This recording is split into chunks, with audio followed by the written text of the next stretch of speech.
Fala pessoal, bem-vindos a mais um vídeo do canal Pod Discos. Eu sou o Jorge Andrade. Hoje estou aqui com o meu amigo Cleison Alves, já continuando essa série, né, de melhores discos de anos 75, 85 e 95. Nesse caso, falando de discos de 1985. Então, fala aí, Cleison, apresenta para todo mundo aí. Fala pessoal, tudo bem? Cleison por aqui. 85, eu lá nos meus 2 anos andando tortamente pela vida. Vamos ver o que tem hoje, né? De antemão já vou dizer assim, já quero causar antes da gente introduzir o convidado, que todo mundo roubou meus discos, peguei o que sobrou e vamos nessa. Quero ver no que vai dar. Falei mesmo. Virou episódio do Chaves, né? Puta merda, né? Ladrão! Enfim, então o convidado de hoje é o grande Alcio Villa-Lobos, que é do CMM, que participa algumas vezes lá, muito bom. Se apresente aí, Alcio, para todo mundo, que agora que teve esse negócio de roubar. Eu não roubei nada, já digo de cara, eu que não roubei nada, eu sou uma pessoa de boa, né? Não, meu réu primário tá garantido ainda, tá? Não fiz nada dessas coisas aí loucas que vocês estão falando, não. Mas, Jorge, Cleison, muito obrigado mesmo pelo convite, é uma honra, um prazer geográfico e tecnológico estar aqui com vocês hoje. Em 85 eu estava com meus 9 anos, já sabendo um pouco do que estava acontecendo no mundo da música. Cresci numa família, que meu irmão principalmente, que ouvia muito som.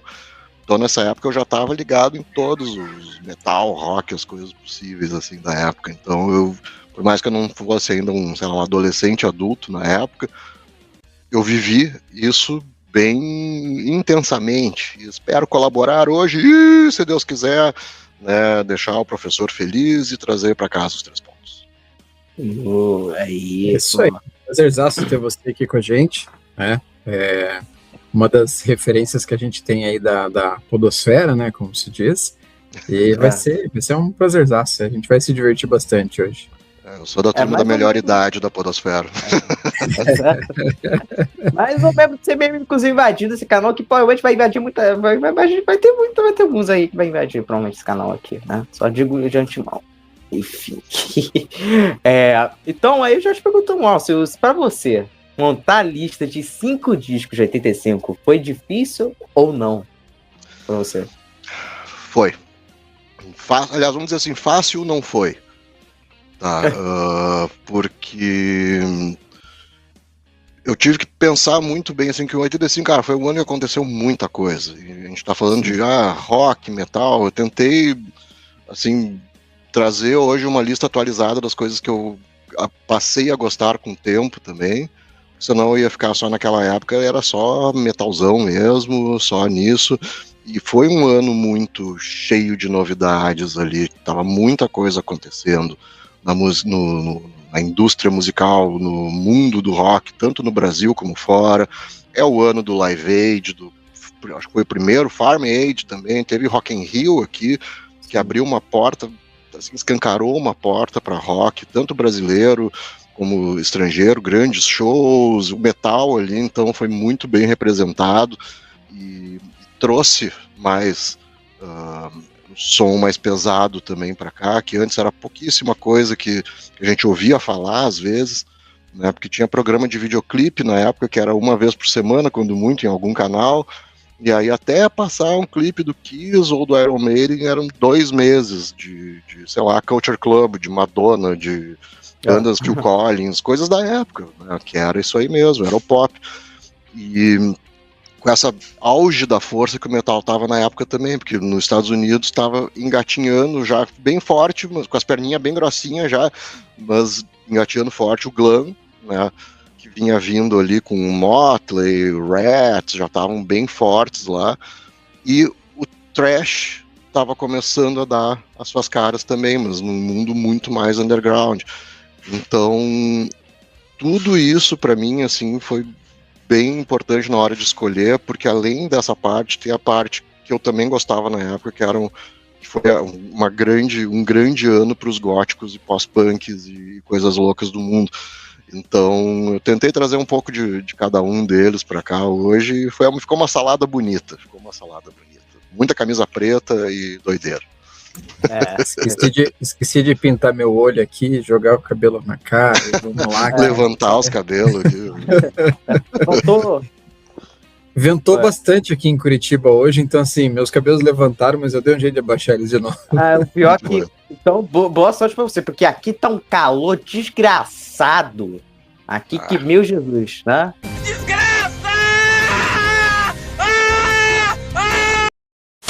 Cleison, pra você foi fácil?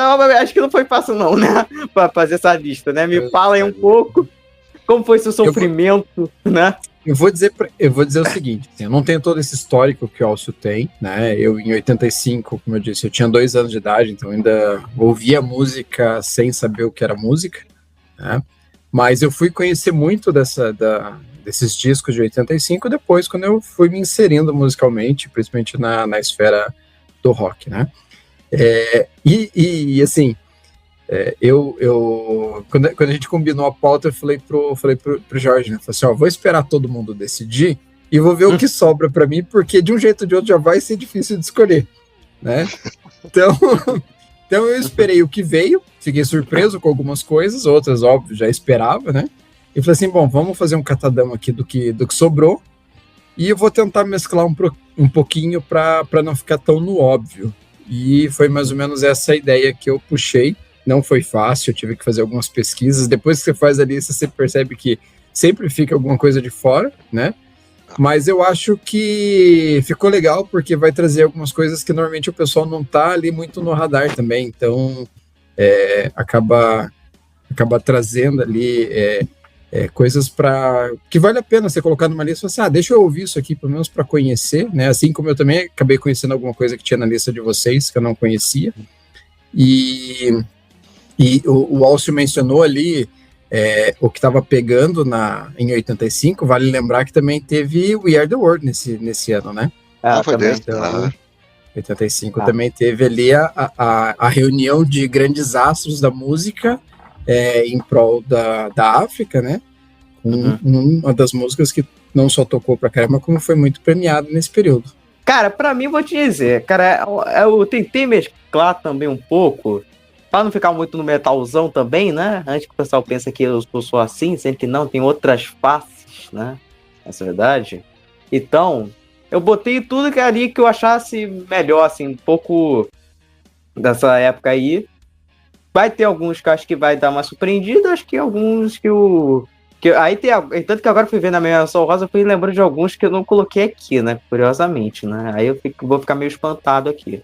Mas foi difícil fazer essa lista. Foi, acho que, a das mais difíceis de fazer.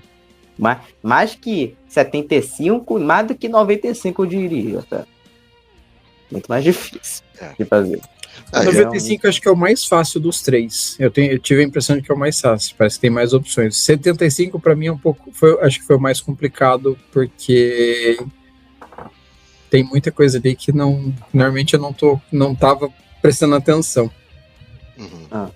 Para mim, para 85 difícil, né? Eu tinha até esqueci de responder antes, né? Olha só, eu bem político, né? O cara faz uma pergunta, eu esqueci.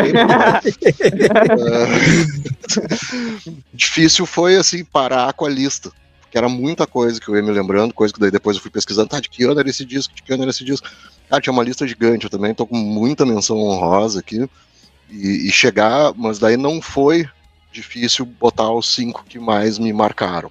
Esses foram, eu tive que, né, escolher 1 ou 2 ali só, poderiam intercalar, mas daí no dia que eu escolhi foi tipo, são esses.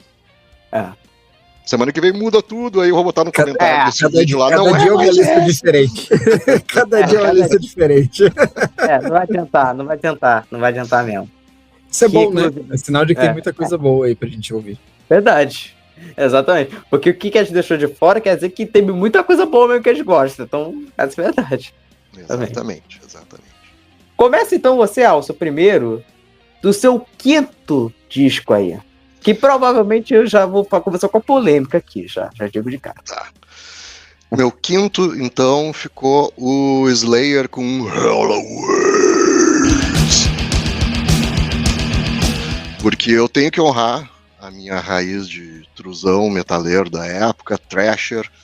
Eu ainda não conhecia thrash em 85, tá? Só começou a chegar aqui no Brasil, ao menos onde eu conseguia ter acesso aos discos de thrash por 88, mais ou menos, que aí eu comecei a descobrir esse mundo e meu Deus, era tudo que eu precisava, meu metal mais porrada, mais chute na cara, todo mundo sujo, não tem ninguém aqui com laque, e as músicas realmente são ameaçadoras, então era toda uma coisa assim, eu era bem intrusão, tá? Hoje em dia eu não dou mais bola para isso, ainda bem a gente cresce.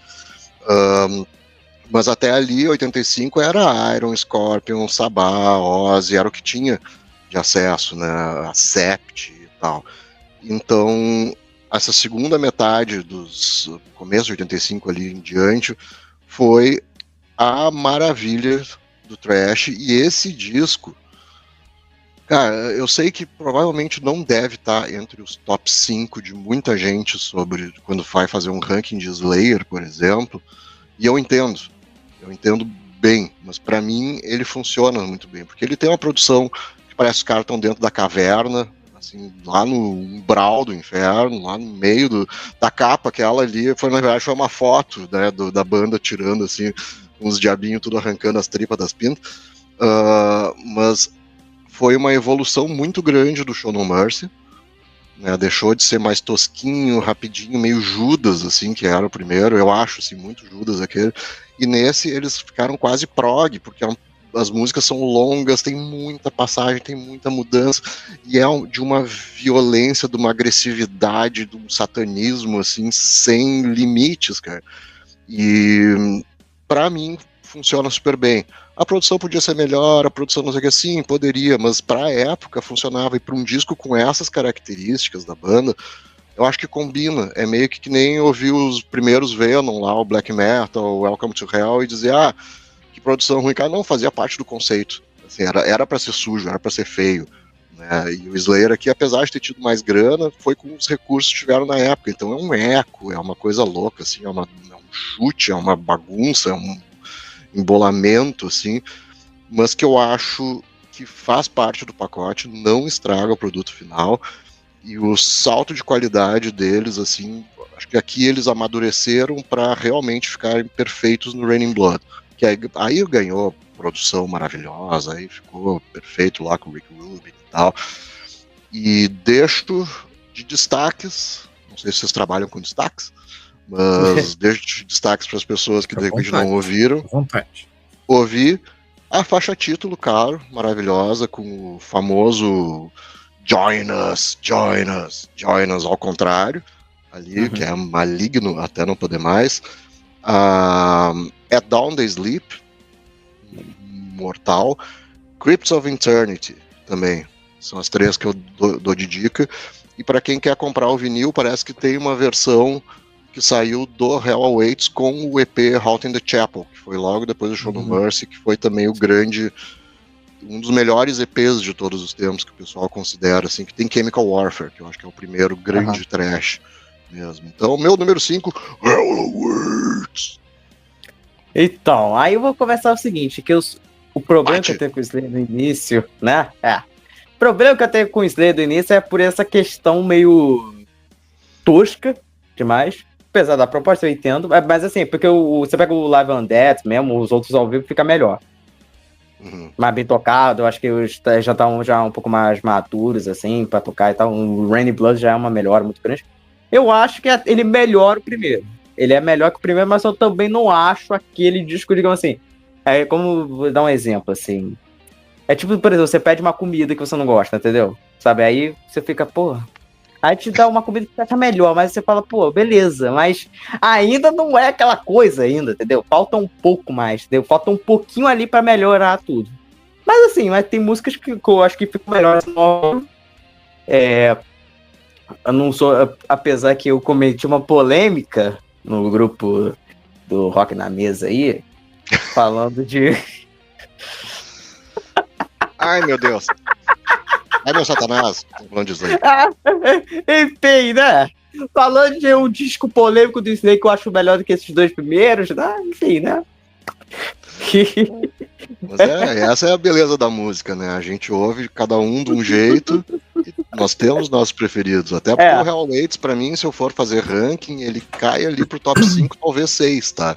Mas para 85, eu ainda assim, eu acho lindo esse disco. Eu acho assim, ó, muito rico. Exatamente. E fala aí, é bem isso mesmo, porque assim, ó, eu vou começar falando sobre a questão dos discos, por exemplo, eu comentei lá no nosso episódio sobre Slayer, né, que como eu comecei a ouvir Slayer pelo Warpaint in Blood e pelo último disco deles, Repentless, cara, eu gosto do som. E tem gente que fala assim, não, esses discos são horríveis, porque antes era muito melhor. Não duvido, não discordo, mas eu peguei a partir dessa fase, então eu acabo tendo uma referência diferente, né? E aqui, falando de Hell Awaits, cara, a gente tá falando de pedrada, né? Slayer, pé na porta, pra ouvir com o volume no talo, né?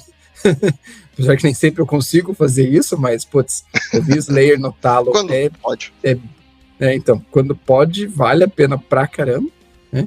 E aqui a gente tem, como a gente tá no início da banda ali, é aquele momento que eles ainda estão com aquele som bem cru, bem visceral, aquilo que o Alcio falou da produção. Então você faz uma produção mais simples, mais tosca, mais direta, para depois chegar no que eles viriam fazer com o que vem em seguida, né? Que daí você tem Raining Blood, você tem Sound of Heaven, vira uma outra característica da banda. E putz, aqui eu tô junto nesse embalo aqui, mexer a cabeça, vamos lá, só não tenho cabelo, mas vamos lá. Meu cabelo tá crescendo, tá um pouco maior do que antes, então ainda consigo ainda um pouco. Porque, né, quando eu acordo já fico parecendo o Ed do Iron Maiden da capa do primeiro disco um pouco. Tá falando. Você não vai pegar a referência, né, mas poderia dizer o Bozo. O Austin entendeu. Putz. Puta merda, vai se ferrar, tá? Vai se ferrar, tá? Só digo isso, tá? Filho da mãe, tá? Então, vou começar com o meu quinto aqui agora, então. Vou começar com o meu quinto. Que aí eu acho que eu dei uma roubada no Alcio, viu? Acho que aí eu dei uma roubada pelo que a gente conversou, né? Um pouco. Eu acho que sim, né? Enfim. Que é o disco das tinhas fofinhas, né? Como apelido, né? Tears for Fears, Songs from the Big Chair. Estreia da banda nessa época. Obviamente, se eu falar dos hits de Shout, Everybody Wants to Rule the World e Head Over Heels, que são clássicos, assim, pela música, clássicos atemporais, assim. Mas, cara, o disco como um todo é muito, muito, muito bom. Foi um dos discos que eu ouvi direto. Isso fez uma banda que vale muito a pena escutar, que tem discos maravilhosos depois desses. Principalmente o Seas of Love, né? Que tem na faixa titular. Tem o Elemental, que é um disco foda pra caralho também, sabe? É uma banda que merece ser ouvida, na minha opinião. Não só direcionando apenas esses hits aí, né? Que o pessoal lembra, obviamente. Claro, não tem como você esquecer, obviamente, mas é uma banda maravilhosa e é a minha outra face nessa questão. Eu sou um cara da New Wave, nesse caso, um cara, né, que acaba escutando essas coisas. Enfim, então eu falo, pô, se eu roubei essa aí, eu roubei essa aí. Roubasse essa. Eu ia colocar na lista com certeza, assim, porque é um dos meus discos preferidos do ano também. Eu até contei essa história que tem um CMM que a gente faz da discografia do Tears for Fears. Então voltemos ao tempo de novo lá, eu todo metaleiro. Cara, aí toca Shout. Eu acho a música foda pra caralho. Só que eu não posso demonstrar que eu gostei, porque eu sou... lembra isso. Aí eu fiquei anos ouvindo escondido essa merda dessa música. Hoje em dia eu posso ouvir livremente, cantar livremente, gritar junto com o Orzabal. Shout, let it all... tô deixando tudo pra fora junto contigo, Orzabal. Vem comigo. Abraço. A época que o Kid Pleasure, na verdade, você fingia que não gostava de A-ha, por exemplo. Eu escutava Take On Me escondido, aí você falava, não, isso é coisa de viado, isso é coisa, não, isso aqui não é bom, não, isso aqui, pô, não vale nada. Madonna, não, esquece, Bon Jovi, essas coisas, não, escutar isso, eu escutava. Aí falava que era da irmã, pior ainda também, esse tipo de coisa. Pior que a Ha eu tinha problemas, mas hoje em dia nenhum problema, inclusive como é que é o vocal lá, o Morgan, não lembro o nome dele. O Morgan Hacker, sei lá. Tá bem mal, assim, parece de saúde, mas vai ser o eterno gato. Liga. Pois é, enfim, que E falando que eu já digo, né, que eu... Mas aí também, como eu sou de uma outra geração também, que já é um pouco mais fácil também, aí eu já sei me lidar bem com isso também. Aí eu não... Tipo, eu escutava... Já comecei escutando Thriller, aí, pô, aí vai pro Pastor Your Love, aí eu falei, eu já tô querido nessa mesmo. Então fazer o quê? Então tô de boa nessa aí. Essa é a verdade. Mas fala aí. Tranquilaço. Bom, Tears for Fears tocava pra caramba no rádio, né? Putz, essa época aqui era direto. E vamos ser sinceros, é muito gostoso de ouvir Tears for Fears, cara. Esse som característico dos anos 80 é marcante demais. Eu curto pra caramba. Vou dizer, eu sou fã dos clássicos. Shout, Everybody Wants to Rule the World, Hell Hills. Essas músicas, elas me pegam mais do que as outras. Mas, assim, o disco como um todo é maravilhoso. E com o Shout eu tenho uma história engraçada, porque, assim, eu tenho um filho, e hoje ele tá no 7, já indo para 8 anos, mas quando ele era mais novo, a gente colocava Shout no YouTube, e aí ele parava e ficava Shout. Aí era muito engraçado de ver, cara. Hoje você coloca, ele fica meio com vergonha, porque ele tá maiorzinho. Mas a gente se divertia de ver ele cantando. Então você acaba criando memórias com as músicas e elas vão tendo outros significados. E Tears for Fears, cara, é aquela banda que, pô, passe vergonha ou não, mas aproveite, porque é bom demais. Eu conheci com o Money Chains, né? Foi o grande clássico. Tears for Fears, o Money Chains, não sei o quê. Aí você vai conhecendo o restante e você fala, putz, se pegar o último disco deles, o The Tipping Point, também é um descasso. A característica é um pouco diferente do que era nos 80, mas assim, ainda é um descasso. Você fala assim, pô, os caras melhor que muito disco de muita banda atualmente, inclusive, tá? Nossa, com certeza. Deixa muita gente no chinelo, porque os caras são muito bons, realmente. Exato. Então, fala aí, então, Gleice, seu quinto lugar. Então. Vou trazer meu quinto lugar, então, né? Vou começar com uma classiqueira aqui, meter logo um Eric Clapton com Behind the Sun. Disco de 85. Vou ser sincero, assim, não que seja um dos meus discos preferidos do Eric Clapton, mas eu curto muito o Eric. E aí, olhando a discografia dele, o que nós temos em 85? Nós temos esse disco aqui. Não é um disco de tantas músicas conhecidas, né, da grande maioria, mas tem muita coisa boa ali, tem muita coisa que vale a pena ouvir, né, como Same Old Blues, tem She's Waiting, que acho que talvez seja uma das mais conhecidinhas ali. Você tem uma banda de apoio com vários nomes super conhecidos, como Steve Lukather, Lindsey Buckingham, tem aqui uma galera tocando baixo, guitarra, o grande Greg Phillinganes nos teclados, que sim, esse tocou com Deus e o Mundo e é um espetáculo. Tem Phil Collins participando do disco, até porque ele e o Eric Clapton tinham uma grande amizade nesse período, então um participava muito do disco do outro. E, putz, pra quem curte, tem Jeff Porcaro, tem uma galera que muita gente conhece, e é um som que, deixa tocando ali, vai, viaja, sai do corpo, deixa rolar, depois você volta e só abre o sorriso e segue o baile. Cara, e aí, o que vocês acham? Fala aí você primeiro. Eu desconheço esse disco, vou ser bem sincero, assim. Mas o Clapton ali dos 80, porque eu me lembro muito, acho que era eu não me lembro o nome do disco que ele veio pro Brasil depois. Slow Hand, não sei, eu não me lembro agora. Ou era só o apelido dele, era uma coletânea, não sei.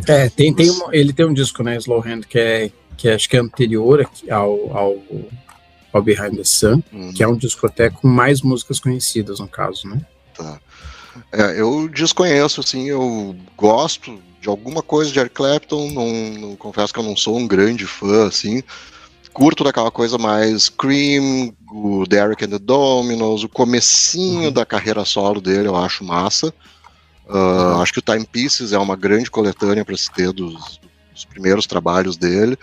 E aí, anos 80, eu realmente não prestei muita atenção. E depois, com o tempo, eu só fui me reconectar com ele quando ele lançou o From the Cradle, que é um disco de covers de blues que é maravilhoso, é espetacular. E aí eu confesso um pouco assim para vocês que o fato dele ser quem ele é, eu vou deixar por aí, às vezes me estraga um pouco a audição dele, mas assim, eu tento separar o máximo possível o artista da obra, até porque eu acabei de citar Slayer, né? Então, quer dizer, pensa nos caras problemáticos. Não chega ao nível de Pantera, nem nada disso, mas Slayer é problemático. Eu acho que é um... Assim, eu tenho certeza que mesmo eu não curtindo, porque eu não curto o tipo de som, às vezes, ainda mais ele nos anos 80, que tava bem pop, a gente sabe que vai ter um disco de qualidade na mão. Independente do que for. Então, escutarei, caro Gleidson, escutarei. Isso aí, vale a pena. Eu tenho muito isso de separar o artista da pessoa, né? Porque se a gente for levar em consideração a pessoa, cara, a gente não ouve quase ninguém, porque é um pior que o outro. Acabou, né? Pois é. É porque também, né, porque depende também muito do como o artista ele coloca também, tipo assim, a letra pode ter também o problema de caso, tipo, pode refletir que é o artista, talvez, dependendo de quem. Por exemplo, eu gosto pra caramba de The Smiths, mas o Morrissey é um cara... É um pé no saco, pra falar. Imã de soco, mais, né? Pra dizer o mais fofinho dele, né? O pé no saco é de elogio até pra ele, mas manda puta merda. Bicho. Aí você vai pegar outro tipo de pessoa que você vai falar, pô. Aí, entendeu? Aí fica difícil também, entendeu? Saber das histórias, enfim e tal, mas realmente, se a gente for pensar por esse nível, cara, qualquer música que a gente escuta, cara, a gente não vai escutar mais. Realmente, a gente não vai ter ali o lance, porque também não dá pra você comparar também no...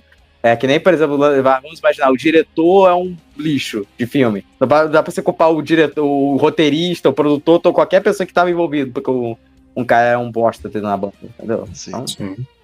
Aí tem por isso. Mas falando do Clapton, cara, eu vou te dizer que acho que eu não lembro, vou ter que lembrar agora, porque assim, às vezes eu vi a discografia, assim, lembro de ter lembrado, ouvido, ter escutado, enfim, que tem disco muito bom do Clapton, né? Principalmente, inclusive você tá o acústico, né, dessa época, que trouxe ele de volta para os anos 90, foi uma coisa que estourou, enfim, né? Que é muito bom. Além do Derek and the Dominos, Cream, que é perfeito, maravilhoso. Você tem disco dele com o B.B. King, dele cantando o Robert Johnson, que é foda também, e tal, que é mais atual.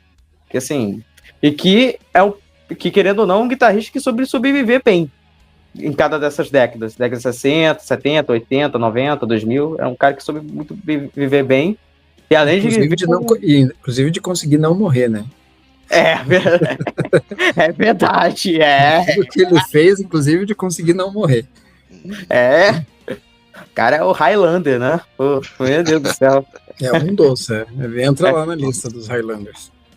Verdade, enfim, né?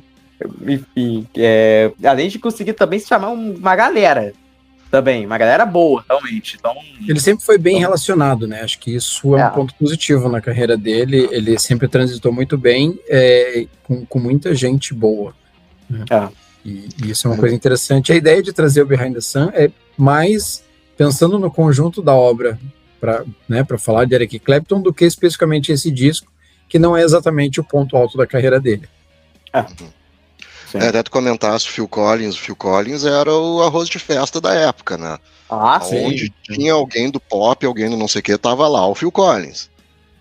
Exatamente. Tinha que estar qualquer pessoa dessa aí, enfim.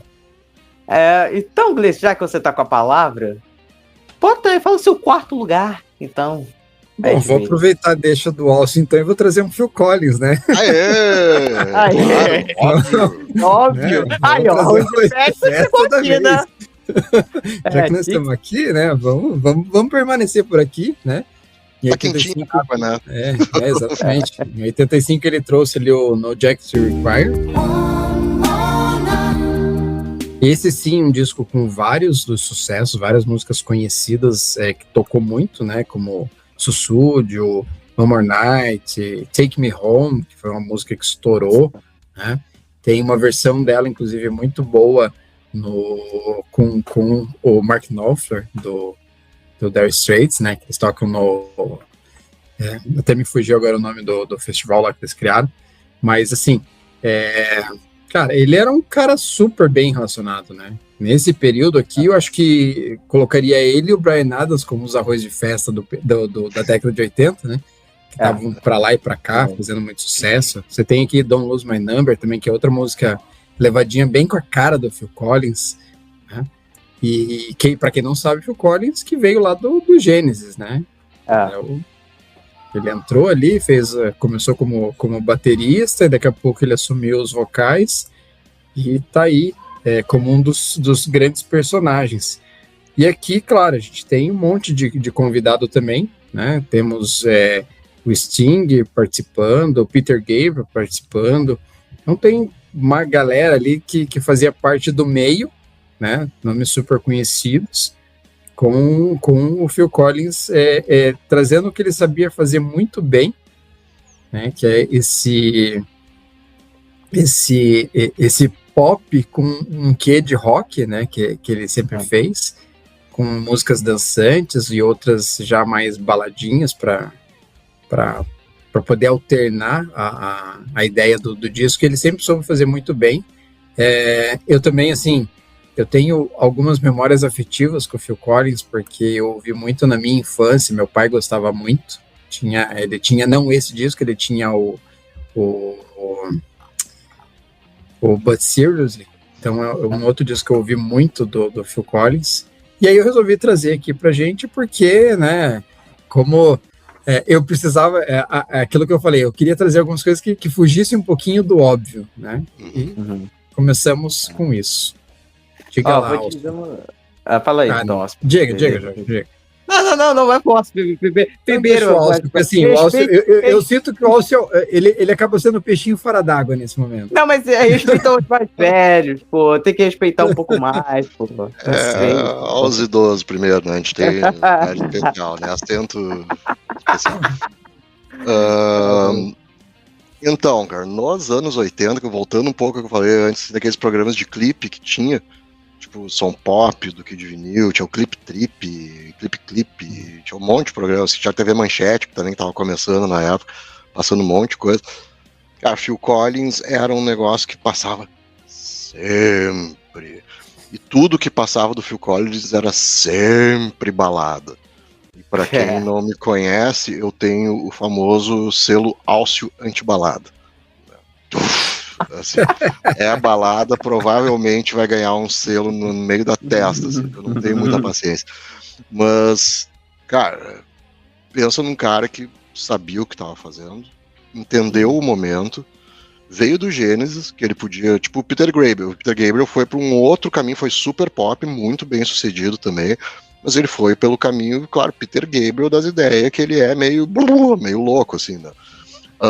E o Phil Collins, não, um cara com uma sensibilidade pop fortíssima, e ele soube usar aquilo ali, ele soube pegar o espírito do tempo, digamos assim, e traduzir em músicas super pop, mas ao mesmo tempo super sofisticadas, tem classe, sabe? Então eu respeito pra caramba, assim, é um dos caras que tá na minha listinha, assim, de eu tenho que adentrar um pouco mais nessa discografia dos anos 80 em específico, porque eu acho que é quando ele foi mais prolífico, inspirado e criativo. E eu me lembro da época, assim, uma que eu gostava muito era uma que ele tocava com outro cara, que era Easy Lover. Grande hit de Uber e consultório de dentista e coisa assim. Então, aquela música eu adorava. Então, o Phil Collins, pra mim, sempre foi um cara simpático que eu, na época, não gostava do som, mas hoje em dia... Olha aí, quase um Blaze Bayley. Blaze Bayley é sacanagem. Será tio? Descobriremos. Mas depois de ver aquele vídeo que tem, acho que aparece nos rios, o meme, né, do cara, toda vez que um guitarrista faz solo, é isso que eu espero do resto da banda, que daí tem o guitarrista lá solando, e tá ele mais três caras, assim, um botando opa, tá meio ruim essa mãozinha aqui na... Os caras com a mãozinha no ombro do outro fazendo assim, ó. Tipo dancinha da pomba, sabe? Então, eu acho massa, mas não conheço esse disco, vou ouvir. Cara, já começa pela capa do disco, da capa que é ele vermelho, assim, né? Com uma sombra preta e tal. Olha, Phil Collins, esse cara é sacanagem na trilha sonora de balada de de sofrimento, tá? Que eu vi muito meus momentos de sofrimento mesmo, tá? Já Eu deu sou um tempo cara de sofrer nessa vida? Mas está começando. Olha, já tô só no sofrendo, início. não tendo Não nenhum quero- amor ao lado, então por isso. Não quero te É, dar spoiler, mas tem muito mais pela frente. Senta que ele vem porrada ainda. Tem coisa pra frente, claro, porra. Mas você falou em Boa capas. sorte. Se você pegar o histórico do Phil Collins, normalmente as capas é como se fosse uma continuação. A ideia é verdade. sempre a mesma, né? É o rosto dele em vários takes diferentes, né? É o Roberto Sons, Carlos, né? cores diferentes. E o mais legal é que recentemente ele refez as capas, né? Daí ele envelhecido com as mesmas poses das capas. Ah, isso aí eu não vi, Bem, cara. bem Isso aí eu legal. não vi. Bem legal. Vale a pena dar E, cara, uma pesquisada. Em quarto lugar, já começando com o deus do heavy metal, a voz do metal, e é isso que eu tenho a dizer. Sacred Heart do Dio. Enfim, pra mim é o melhor do que o Last in Line. Não é melhor que o Holy Dive, obviamente, porque eu acho que o Holy Dive, acho que é quase consenso que o Holy Dive é o melhor da discografia solo do Dio, né? Cara, Hungry for Heaven, eu acho maravilhosa, que é uma das melhores músicas do Dio, na minha opinião. King of Rock and Roll, aí tem a faixa título também, Sacred Heart também, que é a fase ainda boa do Dio, na minha opinião. Assim, eu gosto de basicamente quase tudo que o Dio fez, tirando alguns discos, tipo Angry Machines, que eu acho mais, né, fraquinho, né, que não vale muito a pena não, mas assim, eu acho que é um dos melhores discos do Dio, talvez seja o segundo melhor, apenas até do Qualidade, na minha opinião. E, cara, não tem muito o que dizer, cara. Pra mim, o Dio no auge como vocal, seus dias de glória, né? Basicamente, né? Os anos de glória da banda dele. Então, não tem muito o que dizer, não, cara. Esse disco eu acho maravilhoso. E, cara, esse aí é. Então, se o outro, se o 75 bateu o Rainbow, então, né? Não tinha como não deixar de fora esse daqui, cara. Não tinha como, não. Então é isso. Deus de glória. Dio, Deus de glória. Cara, Holy Diver. Tem que falar. Last in Line, na época, eu me lembro que eu ouvi, eu achei legal. Gostei também, mesmo a sequência. Ele é uma continuação um pouco mais fraca dele, né? Basicamente. É que nem Back in Black for Those About Rock, quase. Esse tipo de coisa, esse mesmo nível. É difícil, é tão bom o disco que é difícil superar o que vem antes, né? Pois é, aí vem o seguinte. Aí veio esse na época, e na época esse eu me lembro que foi meio, assim, não foi bem recebido. Porque o pessoal na época achou mais hard rock, menos metal. Enfim, não acharam um disco tão Dio Viking, apesar da capa, apesar de tudo, né? Aquela coisa toda, né? Assim. Então, mas, cara, reouvindo depois de tempos, assim, esse disco, e eu reouvi ele, foi ano passado, inclusive, pra não dizer, e aí continuei ouvindo mais algumas vezes depois. Cara, tem muita coisa boa aqui, sabe?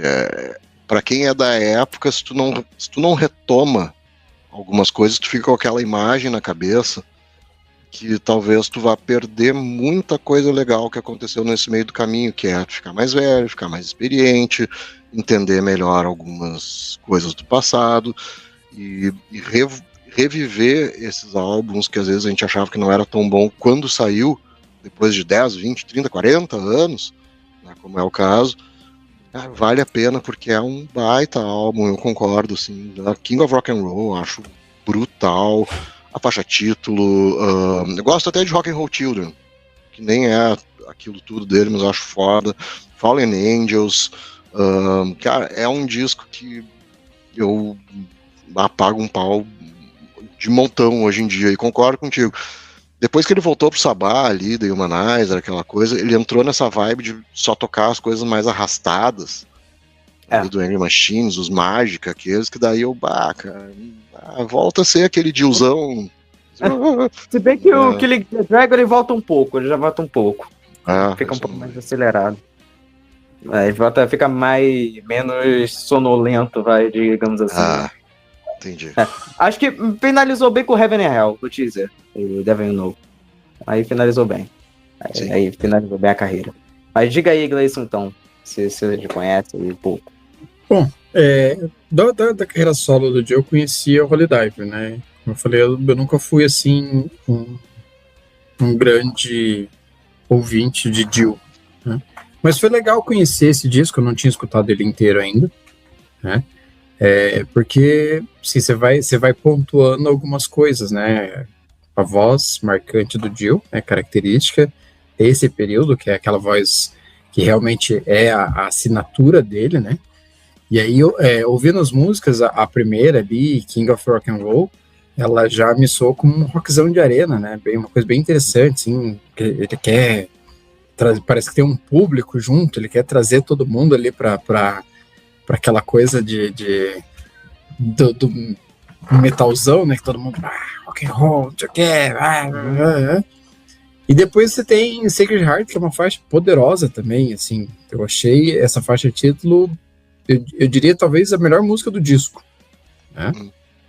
E no geral, assim, eu senti que é um disco de músicas fortes, assim, bem legal. Como eu falei, eu não tô tão acostumado a ouvir Dio, né? Apesar de conhecer bastante coisa da carreira dele, mas assim, quando você pega de primeira vez para ouvir, você tipo, tem aquela sensação, pô, isso aqui, a voz eu já conheço, mas pô, esse som aqui é legal, essa música aqui ela é mais forte, essa aqui já não aparece tanto. E ficou ali para mim que, pô, vale a pena ouvir de novo. Vou ouvir mais uma vez, que de repente eu vou acabar tendo mais elementos aqui e pode acabar entrando na lista ali de discos a serem sempre ouvidos. Que vira e mexe, a gente volta ali e fala assim, opa, vou ouvir esse aqui de novo, que é legal. Mas uma história boa sobre o Dio, em 85, que tinha uma lojinha de disco do outro lado da rua onde eu morava, que era de metal, tá? Total metal, era Disco Voador o nome da loja, tá? O dono da loja era um cara, assim, aquelas battle vest, assim, cheia de pet, não sei o que, e a namorada dele trabalhava junto e era também toda mega metal, e eu saía do colégio e eu carregava minha mãe, falei lá, eu quero ver os discos, quero comprar discos, quero não sei o que, e eu era super bem tratado ali, porque eu era, 9 anos, né, assim, naquela loja, né, tipo, protege a criança, sabe? E numa ida lá, eu pedi pra mãe comprar pra mim um braceletezinho de taxinha, rebite e tal, e tinha lá os rebitezinhos, tudo, e era Dio, assim, com os rebitezinhos fazendo Dio.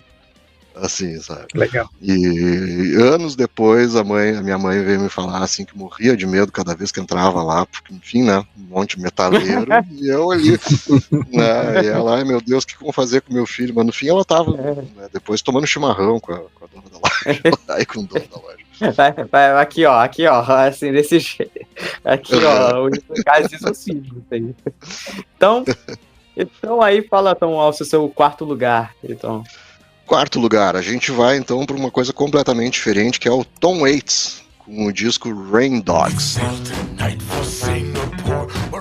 Tom Waits, para quem não conhece, ele tem uma voz de ferrugem, assim, ela é curada ao whisky, derby vermelho e sarjeta. Ele tem uma voz assim, tá, que eu acho lindo demais.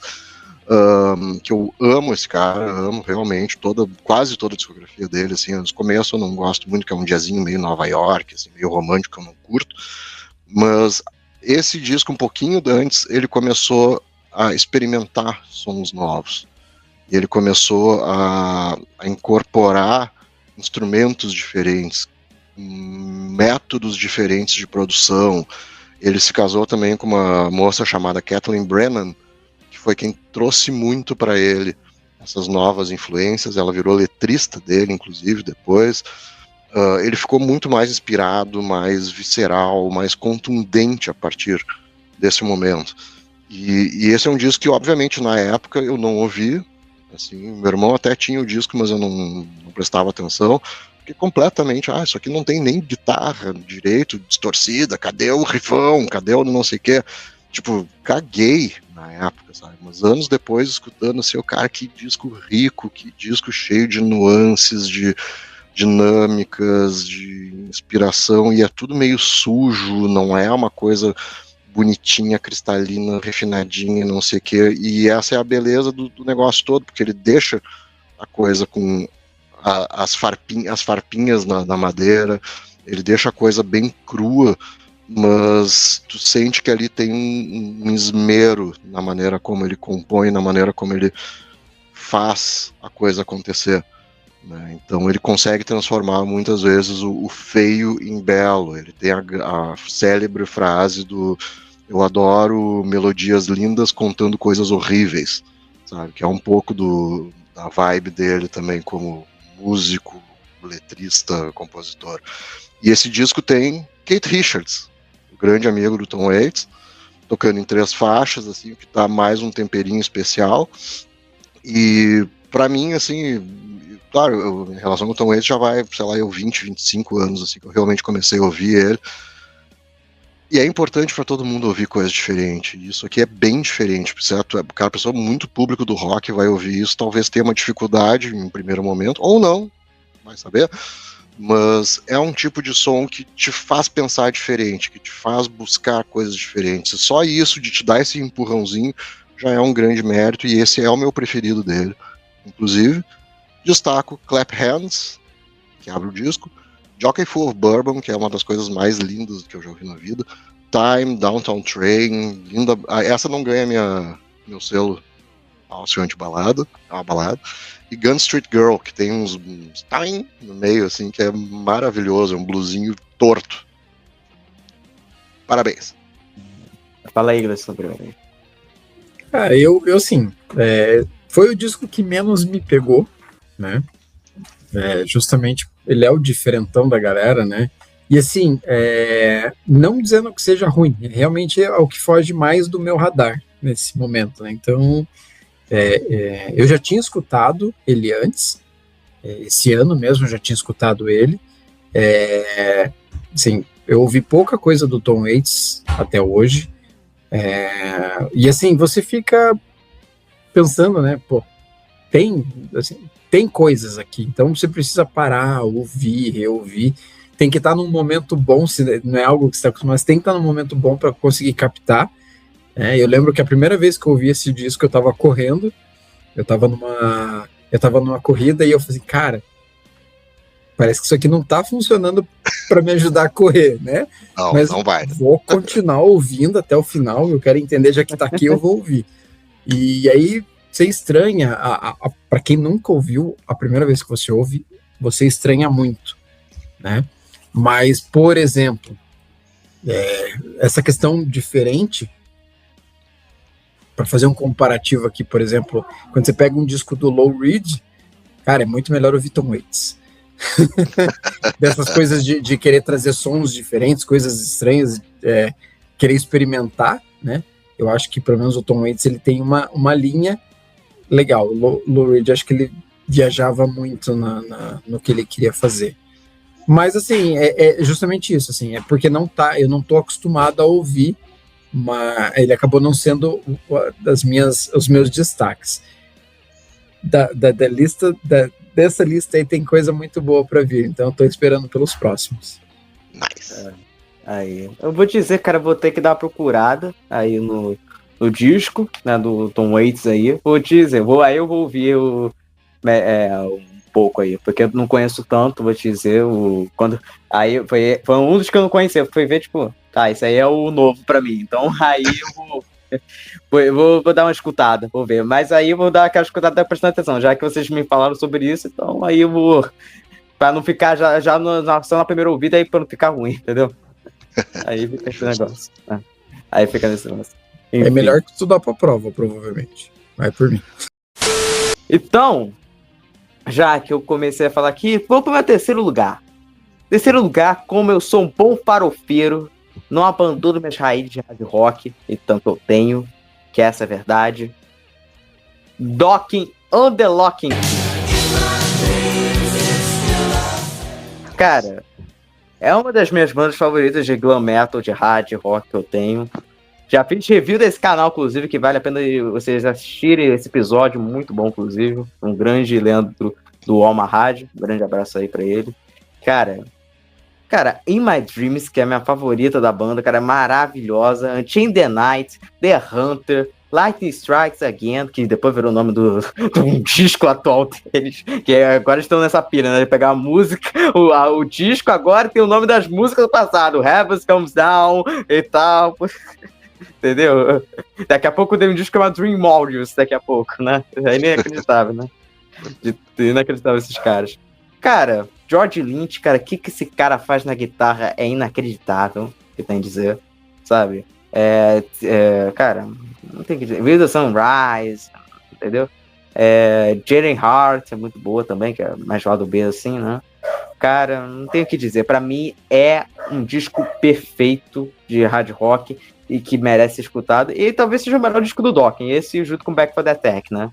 E depois, né, a banda acabou ficando meio caído, não voltou o que era antes, enfim, tal. Aí o Elite Mob, teve o disco lá solo do Dokken, do Don Dokken e tal, que é bacana, inclusive, o disco solo. Inclusive também o Elite Mob tem coisas bacanas, enfim, mas não é a mesma coisa também. Enfim, mas é isso que tem a dizer. Falei, Alcyon.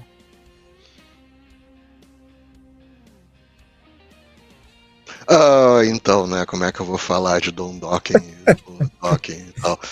Tô pensando, tô cuidando muito bem, assim, o meu pensamento nesse momento. Honestidade total, eu nunca entendi a pira do Dokken, assim. Nunca entendi a vibe, eu sempre achei, assim, cara, instrumental, foda, mas a voz do cara sempre, assim, o cara, pressão baixa, assim, e não sei, talvez eu tenha escutado as coisas erradas deles, não sei, mas nunca me pegou mesmo, assim. E eu sei que tem uma, assim, a galera fã é fã, que nem tu falando agora, né, Jorge, tá empolgado, assim, e massa, eu vou dar uma chance, eu vou ouvir Underlocking Key, até porque já não é a primeira vez que eu ouvi sobre esse disco, vou dar botar meus dedinhos nessa água aí pra ver qual é que é, porque eu não sou anti-farofa, tá, fica bem claro, né? Cinderela é a banda mais linda do mundo, mas o Dokken, eu não sei, cara, eu não sei qual é que é, assim, se foi da época que eu criei ranço, e por mais que eu tenha revisto muita coisa, acabei de falar sobre rever conceito, eu nunca consegui pegar eles, assim, ouvir, assim, e realmente não, deixa eu parar, escutar, prestar atenção, assim, eu sempre me fico assim, meu Deus, lá vem a guitarra, meu Deus, lá vem o Don Dokken, meu Deus. Então, é uma banda que eu não guardo, assim, vamos dizer, com muito carinho na lembrança, mas é uma banda que eu me disponho a ouvir, com certeza, assim, mas... Siga meus bons, né? Siga meus bons. E vou ouvir o programa, inclusive, para poder ver se me empolga mais ainda. Assim. Então, fala aí, Gleison, então, o que você tem a dizer sobre isso? Então, diferente do Tom Waits que eu já tinha escutado, eu nunca ouvi Dokken. Foi a primeira vez. Louco? Eita, juro. Primeira vez, nunca tinha escutado. Peguei ele na lista e falei assim, vou ouvir, né? E assim, quais foram as minhas impressões ouvindo? No geral, as músicas me agradaram. Tá? Até nada que eu dissesse, nossa, que horrível. Não, até me agradaram. Mas fiquei com aquela impressão que assim, não é uma banda que vai ficar no meu radar que eu vou ouvir o tempo todo. Talvez de vez em quando ali pegar para ouvir, acredito que pode acontecer. Aquela coisa, vamos ver, vamos lá, vou ouvir alguma coisa aqui, vou pegar o Dokken para ouvir. Né? O instrumental... Venha ao lado colorido da força. Venha comigo, tá? Segue esse caminho, por favor, tá? Junte-se então, a mim. O instrumental dela me agradou, né? E aí eu tenho aquela mania de ficar fazendo comparações, e nessas comparações algumas coisas me remetem um pouco a Motley Crue, não sei até que ponto, e também um pouco daquela fase Animalize Asylum do Kiss. Não sei se faz aí das guitarras, não sei, mas assim, vou falar que de vez em quando, quem sabe. Agora, bom, vai você deixa eu falar primeiro, deixa eu falar primeiro, porque nós vamos discorrer horrores daqui a pouco. Bom, eu trouxe, né, dentro daquela linha, prometo que é a última vez que eu vou trazer alguma coisa fora do radar, coisa mais diferentona, que é uma banda que fez muito sucesso nos anos 80, que é o Oingo Boingo, com o disco Dead Man's Party. Cara, pra quem curte uma música mais animada, é mão cheia, né? Ele remete muito a justamente o que se tocava nos anos 80, né? Como várias outras bandas aí que a gente mencionou, o próprio Tears for Fears, a e toda essa galera nessa linha, né? O Oingo Boingo entra muito nisso. É uma banda com um nome peculiar, então quando você ouve a primeira vez, você fica, oi? Eu já deve ter ouvido esse nome em algum lugar, eu acho. Alguém já falou isso e eu nunca entendi o que é, né? Mas quando você conhece a banda, você vê que tem muita coisa boa. Como destaques nesse disco, a gente tem a própria música título, né, Dead Man's Party, Just Another Day, outra música super conhecida, e eu acho que o hit máximo deles, que é Stay, que é uma puta de uma música que eu curto pra caramba, assim, é daquelas, como a gente diz, de passar vergonha no carro, dirigindo. Ficar dançando nas festinhas, assim. Dançando e cantando, né? Assim. Aquelas danças, aquele gigante, assim, né? Com o sapato de xadrez, né? Cabelo de xadrez, né? Aquela coisa toda. Bem por aí. E aí, já tinham escutaram, o que acharam, o que vocês têm? Cara, acho que eu já devo ter ouvido em algum lugar, assim, essa banda, cara, vou te dizer. Eu curti, não achei de ruim, não. Acho uma banda, eu achei o disco bacana que você mandou, assim. Acho que alguns já devem ter conhecido de algum lugar já, algumas dessas que você citou, né? Desses hits, assim. Mas é uma banda bacana, legal, de realmente divertido de ouvir, né? Pra passar vergonha mesmo no embalo sábado à noite, né? Saturday Night Fever, né? Tentando imitar o John Travolta, então, é isso. O que eu ia dizer. Fala aí, Alcio, então, sobre essa. Massa, cara, Oingo Boingo é massa, cara. Eu gosto, acho divertido. O Danny Elfman, que é o escudeiro do... Como é que é? Do cara do cineasta lá, não esqueci o nome dele. Que tá fazendo a Vandinha agora também. Estreia muito Jack, Edwards, Mão de Tesoura. Tim Burton. Escudeiro dele, que faz todas as trilhas pra ele. Acho que faz sentido. O Daniel fez. O Daniel fez várias trilhas, fez trilha do Homem-Aranha, fez trilha pra qualquer filme aí e tal. O cara é foda. Faz sentido, trilha, porque é bem a vibe do Oingo Boingo, que é um negócio meio esquisito, às vezes até meio sombrio, na maneira como eles se colocam, assim, tipo Dead Man's Party e tal, mas sempre com um humor muito bom. E o Danny Elfman é um cara esquisito, que ele canta meio assim, né? Ele faz as caretas, ele faz as caretas muito loucas. Mas isso não é anos 80, né? Anos 80, o Pablo Escobar tava mandando naquela galera lá, então isso acho que explica muita coisa. Mas eu acho foda, cara, eu acho foda. E essa é para aquele videozinho das duas moças dançantes dos anos 80, que elas ficam só assim, ó, com um brinco. Sabe? Eu consigo ver elas dançando Stay, assim, com esse som. Eu acho muito bom. Baita lembrança. E a capa desse disco também é muito engraçada, né? Sim, porra. Sim. Então, Alcio, fala então o seu terceiro lugar, então, já que você tá com a palavra, fala o seu terceiro lugar.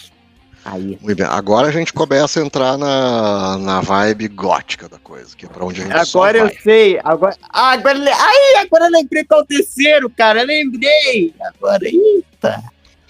Mas a gente vai fazer essa transição mais suave ainda com o rock, com um dos melhores discos de todos os tempos, pra mim o melhor dessa banda, que é o Love do The Cult. Exatamente. Love pelo Love. Cara, é a minha trilogia gótica de 85 a partir de agora. Esse é o primeiro da Santíssima Trindade, tá? E, cara, o Cult já nessa época ele já estava conhecido aqui no Brasil, digamos assim, porque era tímido ainda o conhecimento, mas já existia muito pelos bailes góticos que existiam pelo Brasil. Os bailes do Reginaldo, daquele cara lá do Eric Johnson. Exato. Madame Satã já tocava isso até não poder mais. E, cara, esse disco foi um arrasa quarteirão na época, porque ele é quase um Nirvana da época, tá? Porque ele juntou cara do rock, cara do metal, do gótico, surfista, skatista, hip punk, rajinish, todo mundo de repente, assim, Cult era a banda para se curtir, sabe? E não era por pouco, porque os caras aqui, eles elevaram a régua, assim, de um jeito dentro do hard rock, até mesmo do pós-punk gótico que eles vinham antes, e conseguiram fazer uma combinação disso que é muito perfeita, aquelas uma vez na vida, só, eu diria. Porque para mim essa foi a grande sacada do Cult, assim, porque eles, até esse disco, depois veio o Electric, que já é outra mudança, eles vinham mudando de um disco pro outro. E a mudança que já veio do Dreamtime antes para esse foi enorme, pro Elétrico, e virou outra parada. Então eles perderam muito fã, sim, mas ganharam muito fã. Inclusive a primeira versão do Electric era uma versão meio parecida com a do Love, até cair na mão do Rick Rubin, que ele disse, tira tudo esses troços britânicos de reverb, vamos fazer um disco do AC/DC aqui. E esse disco junta, então, todo o pós-punk gótico de antes com o hard rock, com psicodelia, batida mais dançante, pop, assim, sem tanto a coisa primitiva e áspera que eles tinham antes, que eu acho maravilhosa. E aqui, cara, Ian Astbury tá cantando como nunca, tá uivando. Este grande lobo Ian Astbury estava uivando. E o Billy Duff, assim, o que ele brincava com aquela semiacústica dele, com a White Falcon da Gretsch lá, aqui, cara, é um negócio, assim, que como poucos eu acho que eu já vi acontecer. E, enfim, eu não tenho palavras para descrever o quanto esse disco é maravilhoso, perfeito. Só digo, ouçam, não tenho, destaque, sim, She Sells Sanctuary, óbvio, grande hit do disco, e talvez, acho que do Cult, talvez Firewoman chegue mais perto. Big Neon Glitter, meu Deus do céu, Hollow Man, Rain é uma coisa maravilhosa, a faixa título Nirvana, a faixa Nirvana que abre o disco, e a faixa título Love também, que é meio AC/DC, já mostrando por onde é que eles estão indo. Cara, é incrível, assim, mas para não dizer que é um disco perfeito, Revolution eu não gosto. Nunca gostei, até hoje acho um pé no saco. Verdade. Vou pegar aqui, ó, absorvi essa. Vai! Cara, The Cult é uma das minhas bandas do meu top 3, né? Então, assim, eu até brinquei com vocês, né? Que, esse aqui é o disco roubado da minha lista. Esse é um disco que estaria na minha lista se não tivesse na lista do Alcio. Olha aí. E, né, falamos recentemente desse disco, né? Quem não acompanhou, vai lá, volta, ouve ou assiste o nosso episódio, ficou muito legal. Né? Foi um episódio muito amoroso. Foi um amor extremo. E diferente do Alcio, cara, eu sou apaixonado por Revolution. Cara, eu adoro essa música. É uma música que eu não consigo enjoar, que eu posso ouvir várias vezes e ela continua batendo bem forte.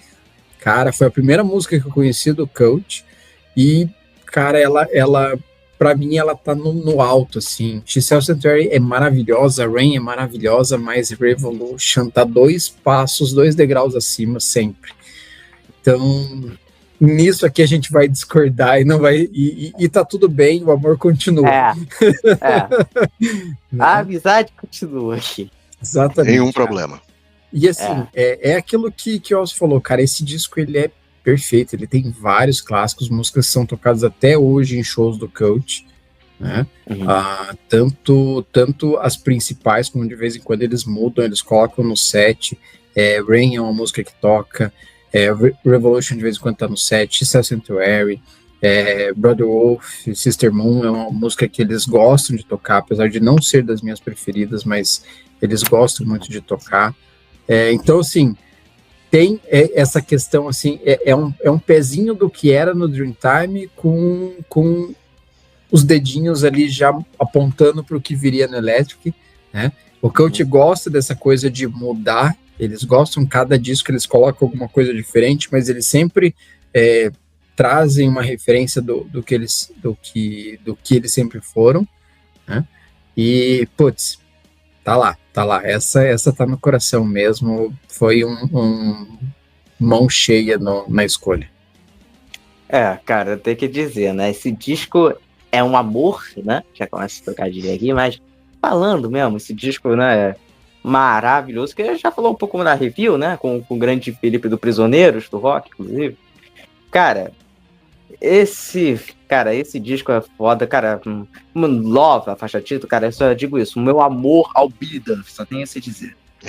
Cara, que é puta que pariu, cara. Esse cara é maravilhoso. E, cara, o Ian Astbury nem tem o que dizer. Nirvana, Rain, Bean. Jesus Sanctuary, que é tão conhecido que foi até a música de GTA, pra ter ideia. Então, por mais que seja mais conhecida, por mais assim. Apesar que tem outro disco que eu gosto mais do que ela, assim como a própria Revolution, por exemplo, eu acho melhor. Mas, enfim, é um disco muito bom, cara. Esse disco aí é perfeito até os mínimos detalhes, só tenho isso a dizer. E deixo mais uma dica, desculpa, Jorge, mas só mais uma dica. Esse disco é tão bom que, assim, aqui no Brasil, quando saiu o CD dele, ele vinha com 2 faixas bônus. Que era Judith, se eu não me engano, e Little Face. Little Face, até hoje eu não sei por que ficou de fora. Tá? Talvez por tempo, não sei, mas que faixa espetacular, cara. Não sei, assim, dizer quanto que eu amo Little Face. Acho foda pra caralho. Podia ficar no lugar de Revolution. Isso sou eu falando, né? Acho claro. Que eu não ouvi o Gleidson, não ouviu, deixa quieto. Assim. Mas aí isso faria a revolução, né? Não, né? Não. Então, meu segundo lugar é um disco mega conhecido que você, até se você for numa feira, provavelmente, onde tem banana, maçã e um monte de coisa, vai estar esse disco no meio, né? Se pá. Brothers in Arms do Dire Straits. Que é aquele disco, cara, você pode achar por 5 pau esse disco. Fácil, vai numa feira, entendeu? É aquela coisa, entendeu? Vai numa feira de disco. Olha lá, o que tem? Lá que a feira, tem banana, tomate, Straits.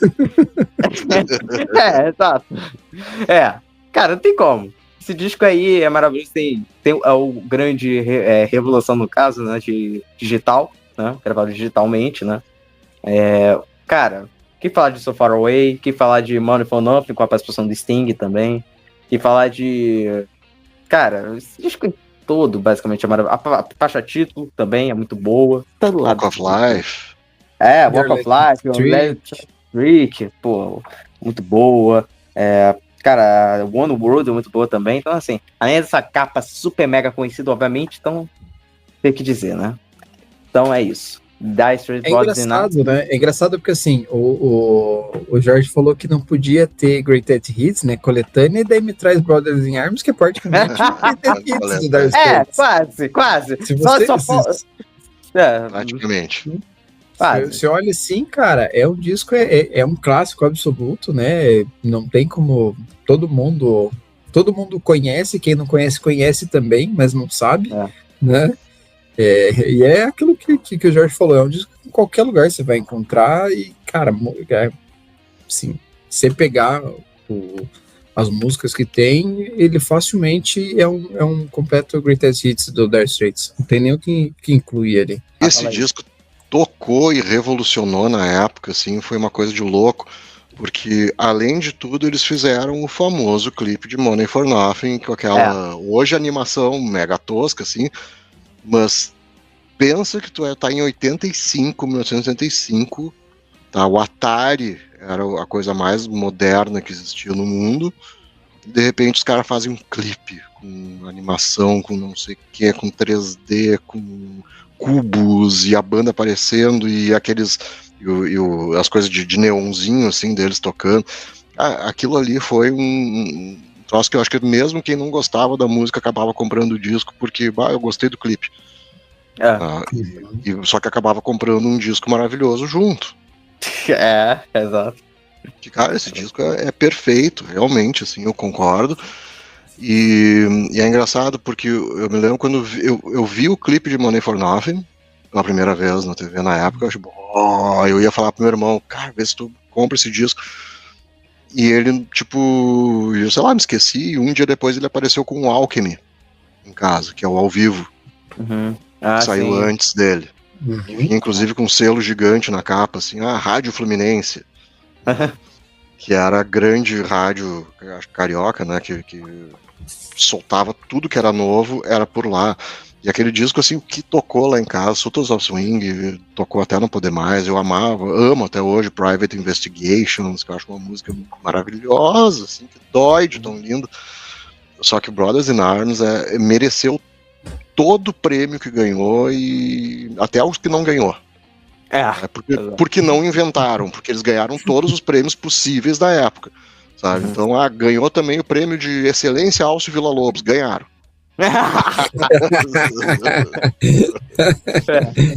O importante é não ganhar o selo, né?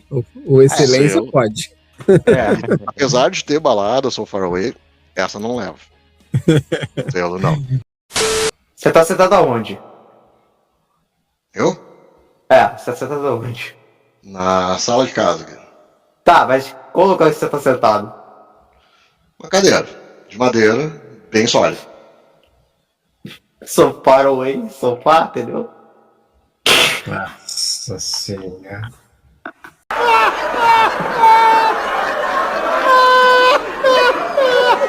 Eu vou puxar aqui, segundo lugar, Banda do Coração, né? Se o The Cult estava ali no top 3, como eu diria que é o meu segundo lugar no top 3, meu primeiro lugar é o Kiss. E em 85 a gente tem as Islands. Não é a minha fase favorita, não é meu disco favorito. É essa maravilha aqui mas de Deus. É aqui. Um daqueles famosos discos by Paul Stanley, né? Regaçando, mandando ver. Primeiro disco com o Bruce Kulick como integrante já na gravação. Tem músicas ali, cara, que tem um peso enorme, né? Para mim hoje a minha música preferida desse disco é Who Wants to Be Lonely, acho que é uma pedrada e, cara, não tem muito o que dizer, é Kiss, é anos 80, é aquele pé na farofa que eles resolveram enfiar ali, com aquelas roupas ridículas que eles estavam usando na época, com aqueles clipes mais ridículos ainda, né? Mas se não chamar atenção, não é Kiss. Então, é isso aí. Esse clipe da Tisa Pollen é maravilhoso. Desses três, cara. Trilogia é maravilhoso, cara. É o prêmio selo top da tosqueira. Cara, os três clipes. O do All Night, que ele tá com capacete de ficar... que ele bota os cabelos pra fora. O outro Below, que o cabelo dele não desmancha. Cara, aquilo ali merece o Oscar, cara, de melhores atores, cara. Meu Deus do céu, cara. Aqueles clipes, meu Deus do céu. Nossa, já disse a Madruga. Nossa. Nessa época não se falava em vergonha alheia. Não, mas olha esse encarte aqui, olha essa fotinho aqui, olha essas roupinhas aqui, cara. Beleza que preto e branco dá de passar, mas olha como que os caras estão inacreditáveis. Então, os melhores modelos dos Estados Unidos na época. Cara, isso aqui, ó, top model, isso aqui, pelo amor de Deus, cara. Nossa senhora, bicho. Enfim, cara, eu por mim, se eu fosse pelo fanboy, meu lado coração de Kiss aqui no meu coração, eu teria colocado, mas eu pensei, cara, mas assim, é porque seria mais o meu coração. Você já pensou, né? O Alcio já tirou o The Cult, se eu tirar o Kiss, o jeito se joga, né? Também, né? É isso aí, cara, Once Belong, Tears of Falling, All Night, cara, King of the Mountain, cara, se eu for falar esse disco, eu vou falar que nem a review também, que a gente tem review desse disco também, né? Então, cara, Secret Crew, do Gene, que eu adoro, que inclusive eu gosto das músicas do Gene, com exceção de algumas ali, né? Enfim, Secret Crew, Trial by Fire, não tem como não, cara, eu adoro esse disco. Só não gosto mesmo de Love's a Dead Weapon e Radio for Love, que aí, né, como o Gleison falou, o Radio for Love é o Paul Coverdale, né?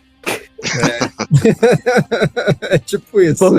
Paul Stanley com o David Coverdale, né? Na música, basicamente. Analisar. Então, beleza, né? E o All Night, né? Que é a música, né, que tem que estar numa trilha sonora de momentos que não podemos falar nesse momento, porque é o canal de família, né? Então não pode, né? Isso aí. Aí você sabe que eu falo, né, quando é isso, né? Mas é aquela música, né, de... enfim, esquece. Pula aí, Alce, se tem algo... Deixa o sofrimento, vai. Vamos. Sofrimento. Kiss foi a primeira banda que eu gostei, digamos assim, por conta própria na minha vida, que antes eu até falando com o Gleidson, assim, meu irmão trazia, como falei antes, meu irmão trazia as coisas e eu fui descobrindo que Kiss foi a primeira. Assim que foi a Kiss Mania do Creature Top the Night, eles vieram pro Brasil, eu era muito pequeno, obviamente, há 6, 7 anos ali na época, mas o Kiss, assim, me conquistou imediatamente. E eu fiquei muito fã. Então, o Creatures aí comecei a pedir, me dá minha mesada, quero comprar o disco lá do Kiss e tal, ou ganhava de presente. E o Creatures o meu irmão me deu, assim, maravilhoso. Lick It Up, maravilhoso. Asylum, nem tanto. Não, deu Animalize. Né? Animalize, desculpa, Animalize. Já nem tanto, assim, porque ali eu já tava no Iron. Então, esse tipo de som, assim, eu já estava, o Kiss antes era melhor. Olha o elitista já desde 7, 8 anos de idade. Olha isso, o cara já tá começando a ficar mal, assim, não, eu gosto de Power Slave, gosto de Ace Sai, não gosto desses que é aquela coisa toda, né? É o cara das resenhas de revista da época. Sim. Eu escreveria bem pra Rock Brigade nesse começo, né? Drag Queens dançando no fogo. E aí, esse foi quando eu disse, não, chega. Tears of Falling acho maravilhoso, o Paul descendo no cipó, no clipe lá, toda aquela coisa. Aquele guarda-chuvinha no clipe aqui. Assim, eu achava maravilhoso, ainda sempre tive amor pelo Kiss. Tá, mas essa fase, especialmente a partir desse ali, o Crazy Nights ali, então esquece. Mas, cara, esse eu escutei recentemente, assim, e eu achei, tá, ok, não tenho mais, né, o ranço de antigamente. Tears Are Falling, pra mim, é a melhor música do disco, é aquela que, essa valeria, assim, toda a função, mas pro disco inteiro eu já não acho. Anyway, o Slice eu acho divertida. Maravilhoso. Não é nesse ainda que tem o Gonna Put My Log in Your Fireplace. Não, é do anterior. É do Animalize, é a Burn Which Burn. Put the log in a fireplace. Gene Simmons sempre trazendo. Mas aí. Cara, ignorar lá que na mina, porra, pelo amor de Deus, cara, não dá. Essas frases aí, cara, são bem poéticas, cara. Você pensa que ele trava um cão de ave rasquento, soltando papa pra tudo qualquer lado, sabe? Assim, olha, se fizesse falou Coverdale, se a gente fizesse tinha que fazer uma batalha, quem é o mais nojento, assim, se era o Kiss ou o Coverdale nas letras. Sabe? Eu acho que o Coverdale, né? Porque se analisar tudo love, né, o caçador de amor, puta merda, né? Todo tomando cu, né? Spirit Out, enfim, mas bem que o Kiss também não ajuda. Mas enfim, né? Dava uma briga boa. Give Me Your Love Tonight. Give Your Love Tonight, pelo amor de Deus, né? Mas se bem que o Paul Stanley fez bem Guil, né, também. Mas aí, né? Empate térico. Mas se... Mas aí... Sex. You Make Me Rock Hard, né? You Make Me Rock Hard. Mas aí, quem que usou a cuequinha? O Paul Stanley, Só né? tem uma pessoa que usou a cuequinha. O Slayer não usava cuequinha. Não, o Slayer usava bermuda e surfista, isso sim, na época. E o óculos de Renato Gaúcho, aquele clássico. Isso aí, Então, aí. Então, segundo que também, olha, pare duro, hein, pra te dizer, hein. Segundo aí. Quem vai? Então, você vai falar do segundo. Finalizar o segundo lugar. Faltou o seu, Alcio. Beleza, então. Vai vir curar, né, gente, né? Vou. Na trilogia gótica, na Santíssima Trindade, temos aqui que é um dos melhores discos pra mim do The Cure também, que é o The Head on the Que também outro, que se eu posso falar assim, você pode falar do Dire Straits de um lado, do pop, o que o The Cure fez com esse disco, alcançou com esse disco, eu acho que foi tão grandioso quanto, juntou um pessoal do pop ali e botou nesse mundo gótico por causa desse disco, que não é tão gótico, diga-se. Que vinha antes lá, a trilogia da depressão lá do começo, que era o Faith, o 17 Seconds e o Pornography, que é o meu preferido, ainda, apesar do Head on the Door, ele é tipo assim, a 1 pentelímetro de distância um do outro, tá?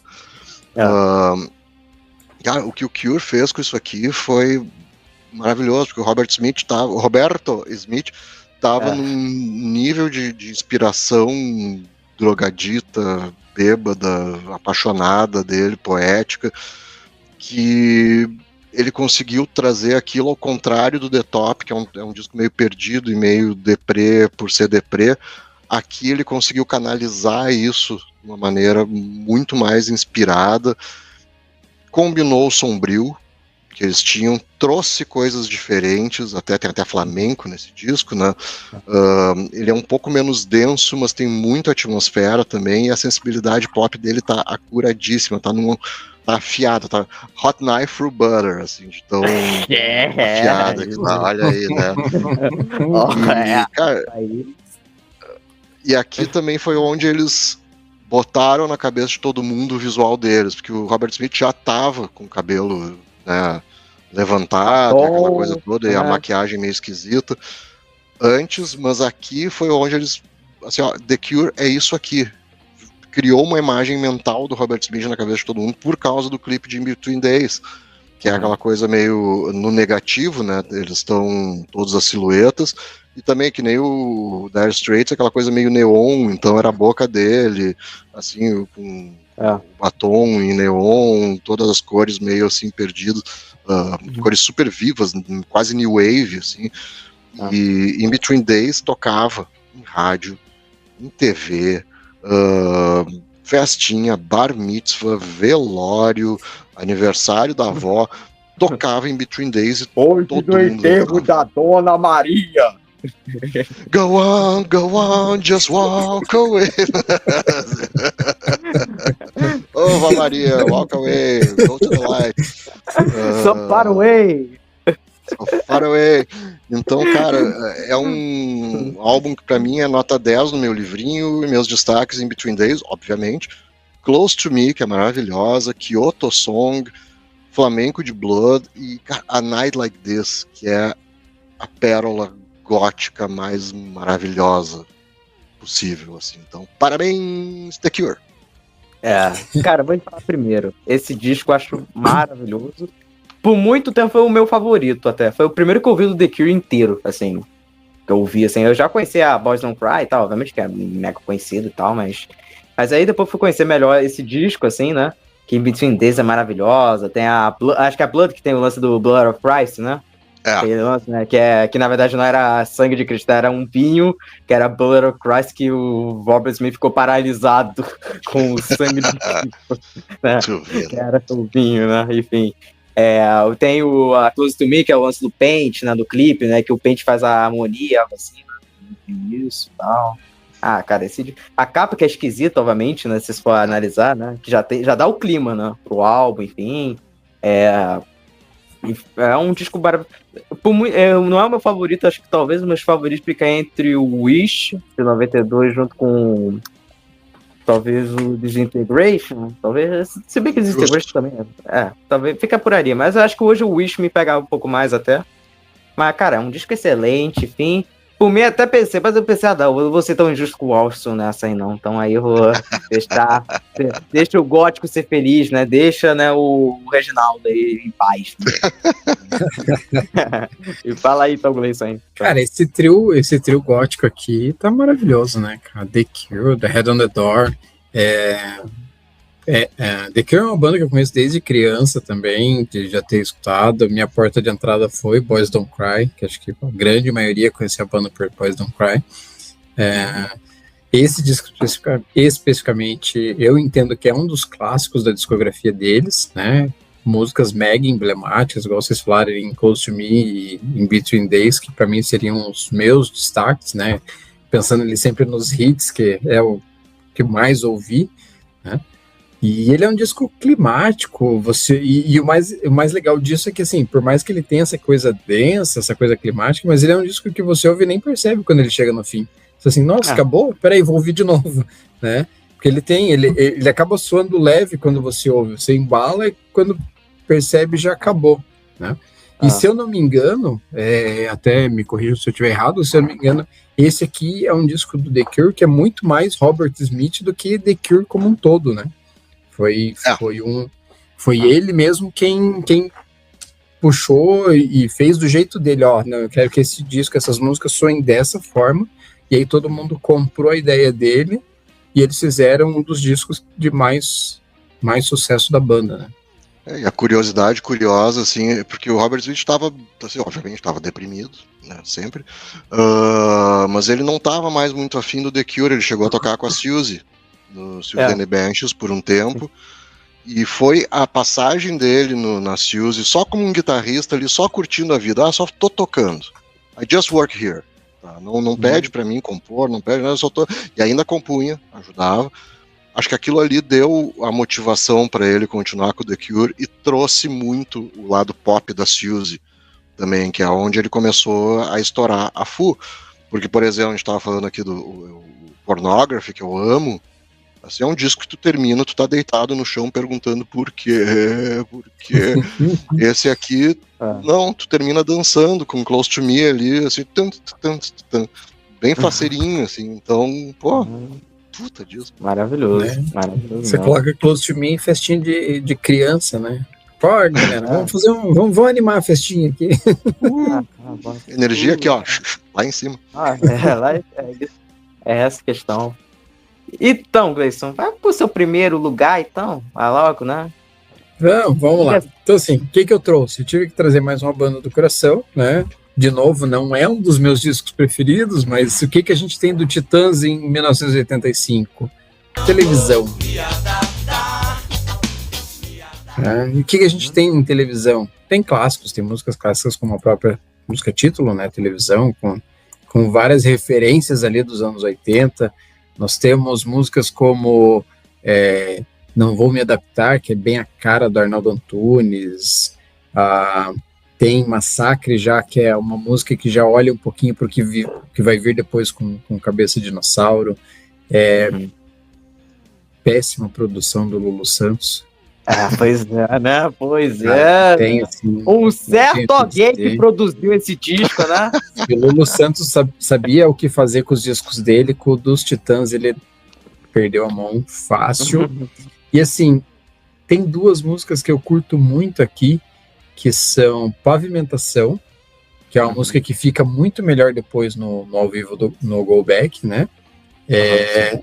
E eu gosto de Autonomia, que é uma música cantada ali pelo Paulo Miklos, que eu curto pra caramba.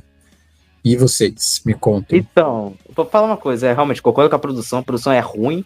Eu nem sei qual que é a pior produção, se é a do primeiro ou dessa aí. Se bem que a do primeiro é quase um caixinha de brinquedo, né? Cara, eu acho... Eu vou dar minha opinião, tá? Eu acho que esse aqui. Porque o primeiro, ele não tinha intenção de ser. Esse aqui tinha. Entendeu? Então, eu acho que, assim, o primeiro foi assim, vamos fazer o que a gente tá acostumado e não sei o quê, e aquela mistureba de coisas... E beleza, é um disco que você não espera muita coisa e talvez ele te entregue alguma coisa. Televisão não, televisão acho que já foi um disco mais pensado, que se esperava mais e aí ele não entrega. Pois é. Eu acho que tem Pra Dizer Adeus, que ficou mais conhecido no acústico, aquela versão toda, né, que tocava, obviamente. A versão do acústico, apesar de já ter escutado pessoas falando que preferem essa versão do Nando Reis aqui, tudo bem, gosto é gosto, né? Eu prefiro a do acústico, eu vou te dizer que a do acústico é melhor. Tem uma música que eu adoro, que é Insensível, que acho muito boa essa música. Eu adoro essa música. Massacre realmente já olha, né, pro que seria Cabeça de Dinossauro, aquela maravilha toda que vem depois de Cabeça, Jesus e por aí vai, né? Que é maravilhoso. Cara, é um disco que eu gosto. Assim, ele dá pra mim, uma melhor pro primeiro. O primeiro disco eu já não sou muito fã, não. Tem algumas músicas legais e tal, mas não é muito do que eu vou escutar tanto. Aquele primeiro disco de início de banda, né? Aquela coisa tipo, capinha meio brega, né? Capinha que, né? Parece capa de banda de baile, né? Aquela banda com cabeça de xadrez, né? Aquele, sabe aquelas luzinhas de bola, de cristal, aquela coisa toda? Bota assim, entendeu? Pra botar. Aí bota aquelas coisas, entendeu? Então, por isso, né? Tem que dizer. Mas a capa do televisão, que remete, né? Que aquele lance, né? Televisão e tal, aquele lance todo. Assim, é um disco bacana. Não é dos meus favoritos do Titãs, assim. Acho que de rock nacional, inclusive, é o que tá vindo muito nesse ano, inclusive, de 85. Muito do rock nacional tá surgindo aí, por aí. Sim. Então, a gente pode falar nas menções honrosas até. Então, assim... E também porque naquela época também não era muito... O pessoal não sabia produzir rock também, né? Naquela época também era meio precário também, se for analisar a produção de discos daqui no Brasil. Isso foi melhorar depois, assim, mas naquela época não tinha como. O primeiro disco do Barão mesmo é um exemplo, cara. Sim, eles vão... vai melhorar muito depois, né? Muito mais pro final da década de 80 que você começa a ter alguma coisa um pouquinho com mais qualidade, pensando no cenário do rock, né? E uma outra curiosidade até é que é o primeiro disco com Charles Gavan na bateria. Né?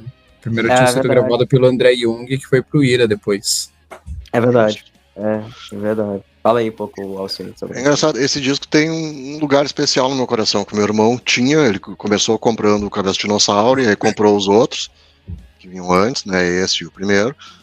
Então ele tem um lugarzinho especial no meu coração, a gente ouvia muito junto esse disco, eu adorava a pavimentação, eu adorava a Dona Nenê, acho muito divertida aquela música. Muito engraçada, é verdade. E com ali no meio, que eu achava o máximo. E eu acho que isso que tu falou, Jorge, era o normal aqui, tá? Rock, BR, até, sei lá, vamos dizer, até o 86, quando veio a Cabeça ali, 87, tudo era essa produção meio esquisita, meio flat, tudo meio no médio demais. O pessoal não sabia produzir rock. E isso tu vai também pro, sei lá, pessoal do punk ali, o Ratos já lançando discos, os caras não sabiam o que fazer com aquela distorção toda. Então parecia uns barbeadorzinhos elétricos, né? Guitarra distorcida. Era mais tosco que o Venom, provavelmente, entendeu? E tem uma história clássica do Nick Cave, que o Nick Cave veio pro Brasil ali, 81, alguma coisa, 5, 6, 7 talvez, e morou aqui um tempo e gravou um disco dele aqui, que foi o The Good Son. E ele estava acostumado, claro, com estúdios na Inglaterra, estúdios nos Estados Unidos, e não sei o que. Chegou aqui, foi no Nas Nuvens lá, parece. Assim, tá, mas cadê isso, cadê aquilo? Isso que não tinha. E o som daquele disco, ele é muito rock brasileiro, assim, ele é fraquinho, assim, as músicas já são mais tranquilas, mas ele é fraquinho. E tem uma história clássica do guitarrista que acompanhava ele, o Blixen Bargeld, que assim, o cara, óbvio, né, tava ali no estúdio, pá, cigarro, né? E aí o produtor, não, tu não pode fumar dentro do estúdio. Então eu vou fumar ali onde estão os instrumentos. Não, tu não pode fumar lá. Tu tem que fumar lá fora ou em algum espaço aqui que não tem essa plaquinha aqui de proibido fumar. O que ele achou? Pra quem já foi em estúdio de música, assim, quando tem uma porta bem grossa, que separa pra sala, e geralmente uma segunda porta que vai pro estúdio. Então tu tem ali um buraquinho de um pouco mais de 30 centímetros entre as portas. Cadê o Blixen? Daqui a pouco alguém abre a porta, tava o louco ali no espacinho entre as portas, fumando cigarro. Assim, aqui não tem plaquinha.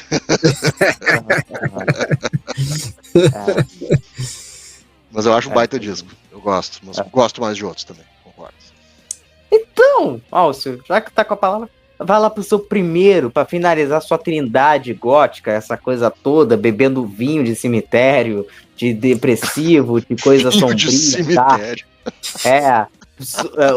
Vem o The Dark Side, né? Aquela coisa toda, né? Do lado negro da força. Bom, então, vamos lá. Cara, meu primeiro lugar é uma das minhas bandas preferidas de todos os tempos, por causa desse disco e do que veio antes dele. São vários singles e EPs que formaram o canon, a lore dessa banda, tá todas nos singles antes e nesse disco que é o First and Last and Always do Sisters of Mercy, que é a banda gótica ao contrário das outras, basicamente, porque enquanto as bandas góticas, especialmente o The Cure, por exemplo, era aquela coisa mais poética, mais melancólica, mais sofrida, mais não sei o que, eles eram os caras da noite, eles eram os caras que estavam lá comendo bituca de cigarro, assim, e tomando droga até não poder mais e dizendo, é isso aí, galera, a gente é decadente pra caramba e a gente tem problema existencial aqui e ali, sim, mas os nossos problemas existenciais, foda-se, a gente assim, mergulha eles nas drogas e a gente tá bem no final. Nossas relações amorosas não são essas coisas imaginadas e pensadas e romantizadas e não sei o que. Não, a nossa relação amorosa fiquei com uma garota que tinha drogas legais. Estou com saudade dela. Sabe? Só que então, não, né? Lá no fundo, a saudade era o que tinha dentro lá, né? Não, esses caras eram Zé Droguinha mesmo, assim.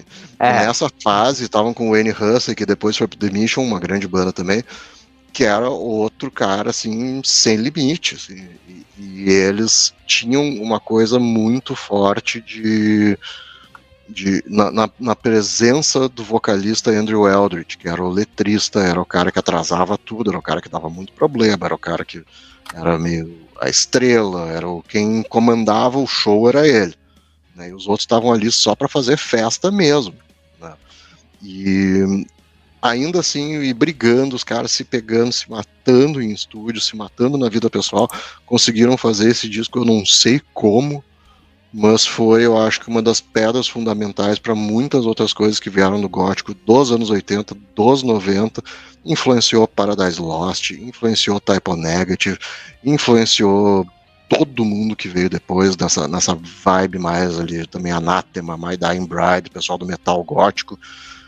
E esse disco, ele não tem, para mim, nada de mal. A produção talvez poderia ser um pouco mais grave, mais malvada, mas absolutamente nenhum problema com isso. É um 10 forte, sem concessões para mim.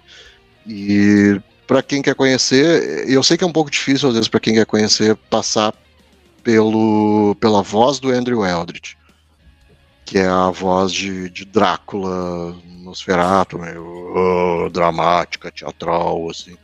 Mas ainda assim vale a pena, né, esforçar um pouquinho, porque esse disco tem Walk Away, tem Marian, tem a faixa título, tem No Time to Cry, tem Amphetamine Logic. Só isso pra mim já é o bastante nesse disco maravilhoso. 919, podia citar todas. Pra mim tá lindo, lindo demais, só alegria. Acho que Marian é um grande clássico, né, dos Sisters of Mercy, uma das músicas que normalmente eu lembro quando eu ouço. Ouvi algumas vezes o Sisters, recentemente peguei também a discografia e fui de cabo a rabo, e tem muita coisa interessante ali. É uma banda que eu considero assim, com um som mais dark, mais pra dentro, né, e, putz, tem horas que parece que é a melhor coisa que tem pra ouvir. Parece que casa muito bem com certos momentos. Eu falo assim, cara, é isso aqui que eu preciso ouvir. Eu preciso ouvir uma coisa mais, sei lá, mais densa, mais pra dentro, mais... Você fica ali... E essa coisa, né, Nosferatu, que você falou, do jeito dele de cantar, é um dos charmes, né, das músicas do Sisters, porque traz uma coisa diferente do que a gente tá acostumado, não é aquele vocal comum que todo mundo faz. É uma coisa muito própria, acaba sendo uma assinatura mesmo da banda. E, assim, para quem não conhece, vale a pena. Vai lá, tira uns minutinhos ali, vai ouvir. Se você gostar, a tendência é você querer ouvir mais, com certeza. Ó, vou dizer uma coisa, se eu acho uma porcaria, uma bosta, tô brincando, sabe? Pode claro achar. Não, mas não é o que eu acho, tá? Não sou um cara da sua atrocidade, não. Enfim, eu adoro a banda, eu adoro tudo o que teve aí. Cara, eu fico muito na dúvida entre esse e o Floodlet. Acho que hoje eu gosto mais do First and Last and Always do que o Floodlet. Que é um álbum completamente diferente do First and Last and Always. Completamente diferente. Sim. Assim. Mas, cara, é um disco realmente bom demais de ouvir. Cara, esse disco é maravilhoso. Cara, até a capa desse disco eu acho bonita, mesmo sendo simples do que ela é, cara. A capa, nice, cara. Essa capa aí é maravilhosa. Entende? Esse disco é foda pra caramba. Eu gosto do The Mission também, né? Que é foda também, porque tem muita coisa boa também pra se escutar. Mas é isso. Fechou a Trindade com chave de ouro dessa vez aí, só tenho a dizer. E com morango no bolo, não os cerejas, porque cereja tem gosto de xarope e eu não gosto. É isso. Também não. Em posição fetal com alegria. Pois é. Então, vou falar meu primeiro álbum aqui dessa minha lista. Só vou mostrar aqui. Aí eu falo. Olha aí, hein? Misplaced Childhood do Marillion. Esse disco, cara, uma banda de prog. É pra dar uma animada depois da deprê, é isso? Se bem que não, né, também, porque esse disco tem todo o lance do conceito, né, do lance da infância, todo esse lance, né, porque Misplaced Childhood, como até a própria capa mostra, né, então, assim, esse conceito, assim, da infância e tal, esse lance, assim, que é bem curioso, que, cara, é um disco perfeito, sensacional, pra mim é o melhor disco da banda, na minha opinião, foi aonde eu comecei a ouvir o Marillion. Assim, tem muita coisa boa, né? Essa aí era a época que o Fish ainda tava na banda, né? Depois ele teve uma carreira solo e tal. E saiu da banda, né? Enfim. Mas tem muita coisa boa ainda do Marillion hoje em dia. É ainda bom ouvir o que teve depois. Mas, cara, esse disco pra mim é uma obra-prima. É um dos melhores discos de rock, na minha opinião. É isso que tem a dizer. E esse disco tem, principalmente de prog, na minha opinião. Esse disco aqui vale a pena ser ouvido. Só tenho isso a dizer. Fala aí quem você tem. Quem é o primeiro a tirar a primeira pedra pra falar desse disco? Não, até não vou atirar a pedra, eu não conheço. Tá, esse disco. O que eu conheço de Marillion é o Fugazi. Isso aí. Fugazi eu acho que é depois. Eu não sei se é antes ou depois, qual é que é. É depois. E o primeiro com o Steve Hogarth. Acho que é o Season's End que você tá falando? Acho que é. Que é de 89 ali, que é perto do Hollywood Rock que você tá falando? Isso. Então, isso. Esse aí que tem uma. Esse aí é bom também. Tá. Eu conheço só esses dois. Assim, acho massa. Acho legal. Mas de fato é uma daquelas bandas assim, tá, achei legal, ouvi e tipo, caiu no meu esquecimento. Assim. Vou lembrar assim, tem que ver aqui bandas que eu tenho que resgatar pra reouvir, pra não sei o quê. Dificilmente eu vou pensar em Marillion. Dificilmente. Tá muito fora do meu mundo, até porque prog não é muito o meu mundo também. Não sei o quão prog é o Marillion. Tá? Pra ser bem sincero, se hoje em dia ainda é, se por algum momento foi mais prog, assim, mesmo, se foi proguinho, né? Mas eu tenho boas lembranças. Vou escutar esse disco. Quando eu penso em Marillion, me vem uma única música na cabeça. Né? Que é aquele, a única música que eu sei que é Marillion, né? Assim, nunca é uma banda que eu já ouvi algumas vezes também, mas não tenho, acho que entra muito no que você falou assim, vou lembrar de ouvir uma música, vou lembrar de ouvir uma banda, não vou lembrar do Marillion, né? De vez em quando eu ouço aquele e eu lembro, opa, peraí, tem essa aqui, né? Aí você vai lá e dá uma escutada.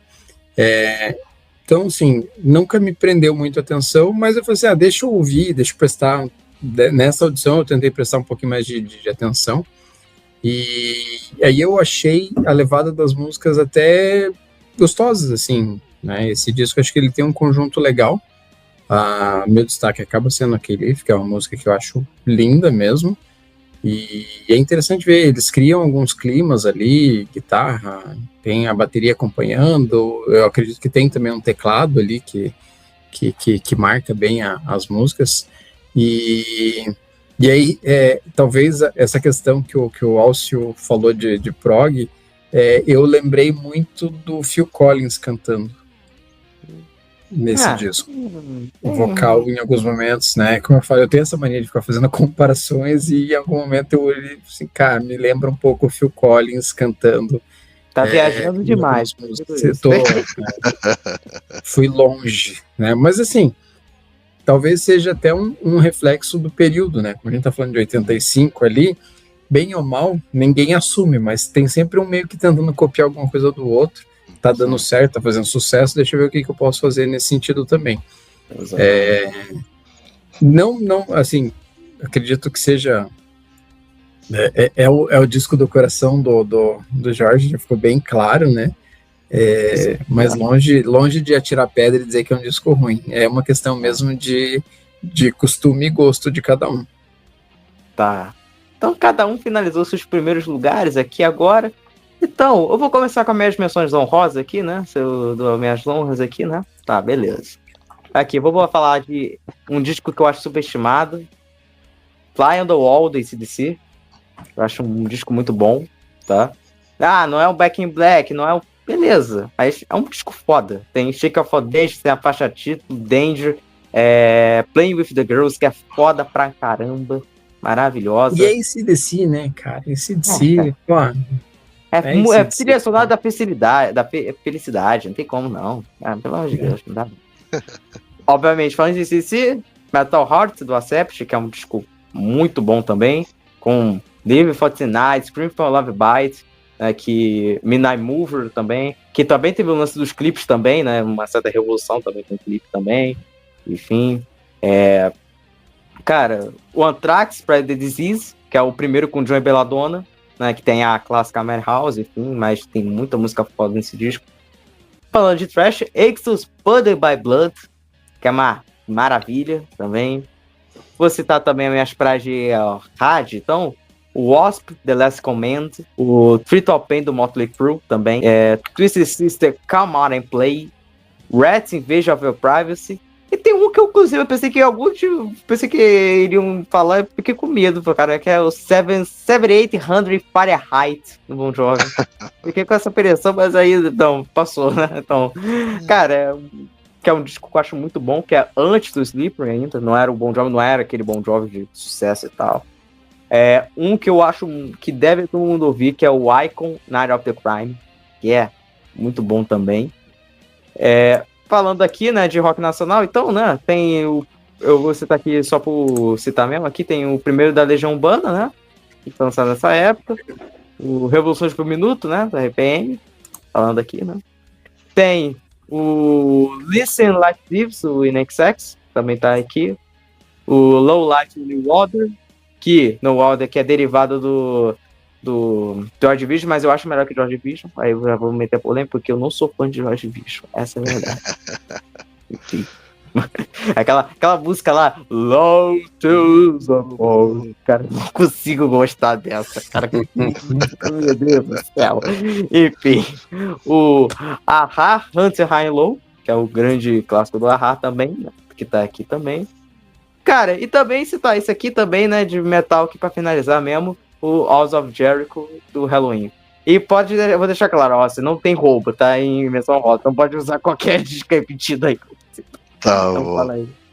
Alguns que eu coloquei aqui vocês já citaram, assim, o Legião, o RPM, e aí eu fui pro outro lado aqui, que daí é as minhas malvadezas, que é o Celtic Frost, o Megatherium, plástico do Diabão jogando... Mas aí eu te pergunto, mas se o Megatherium ou Cold Lake? Megatherium que nem... entenderão. Megatherium até não é nem meu preferido, mas é um baita disco.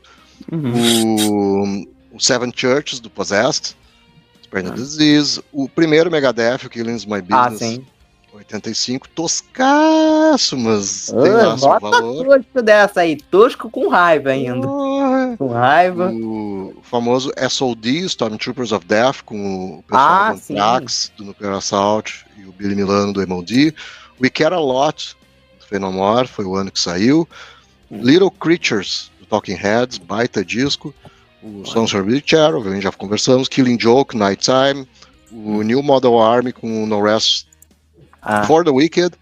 E aí uma banda que eu gosto bastante, que é o Red Lorry, Yellow Lorry, com Talk About the Weather. É o pessoal mais do post-punk ali. Então essas são as minhas menções honrosas. Então, Leison, tem alguma aí? Eu vou dizer que eu tinha uma, que era do Megadeth, né? O disco de estreia do Megadeth. Como é que é? King is my business and business is good. Não. É Megadeth pós-Metallica.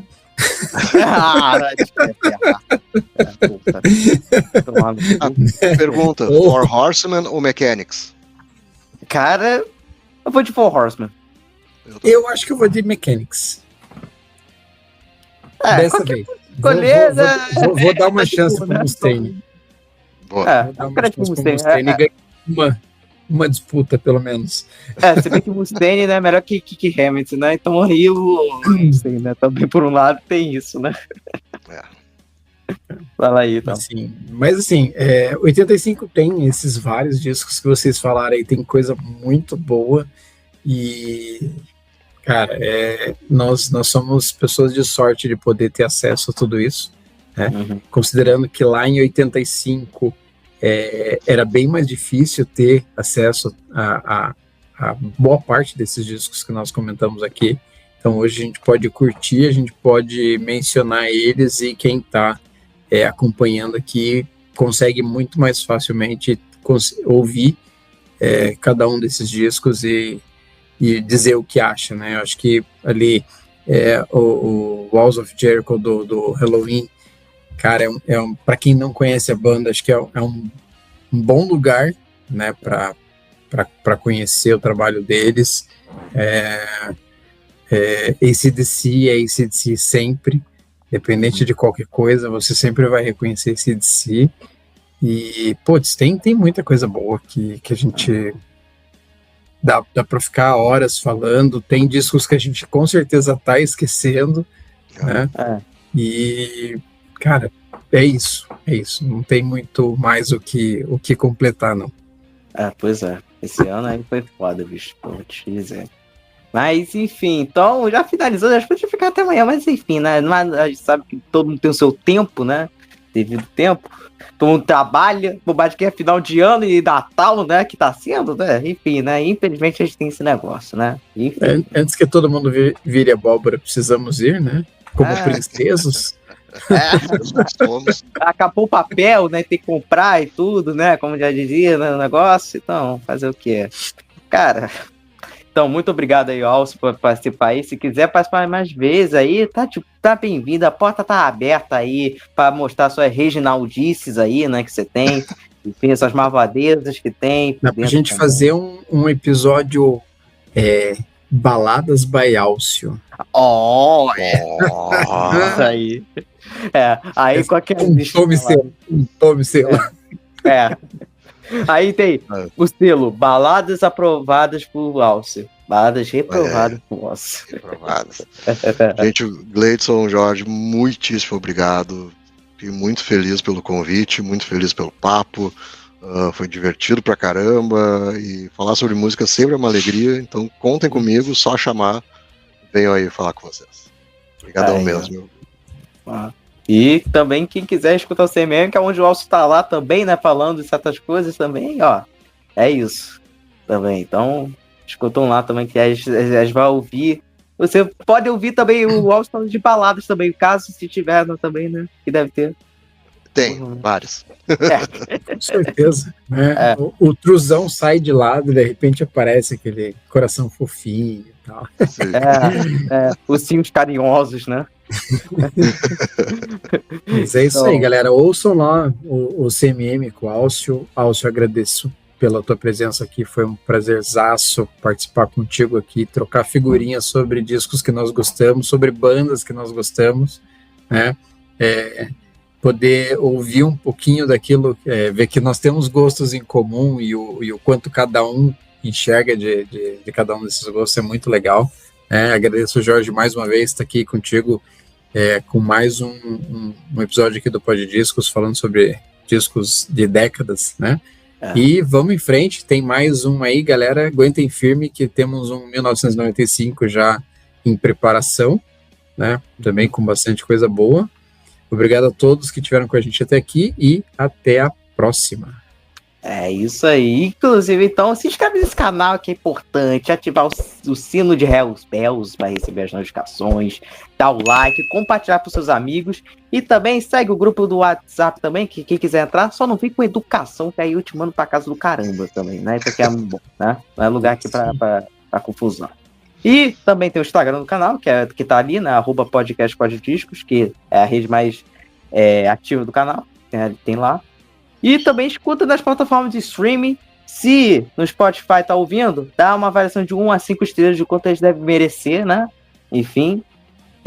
Então é isso, né? Heavy Metal Christmas, é isso. Vai ouvir Mariah Carey com Tucicista no Natal, que tá de boa. E é isso. Mariah Carey com Simone. John Lennon, pronto, também, né? Também bota nessa. Oh, meu Deus. É isso, então. Obrigado, Alce Gleison. Valeu, pessoal. Até mais. Valeu.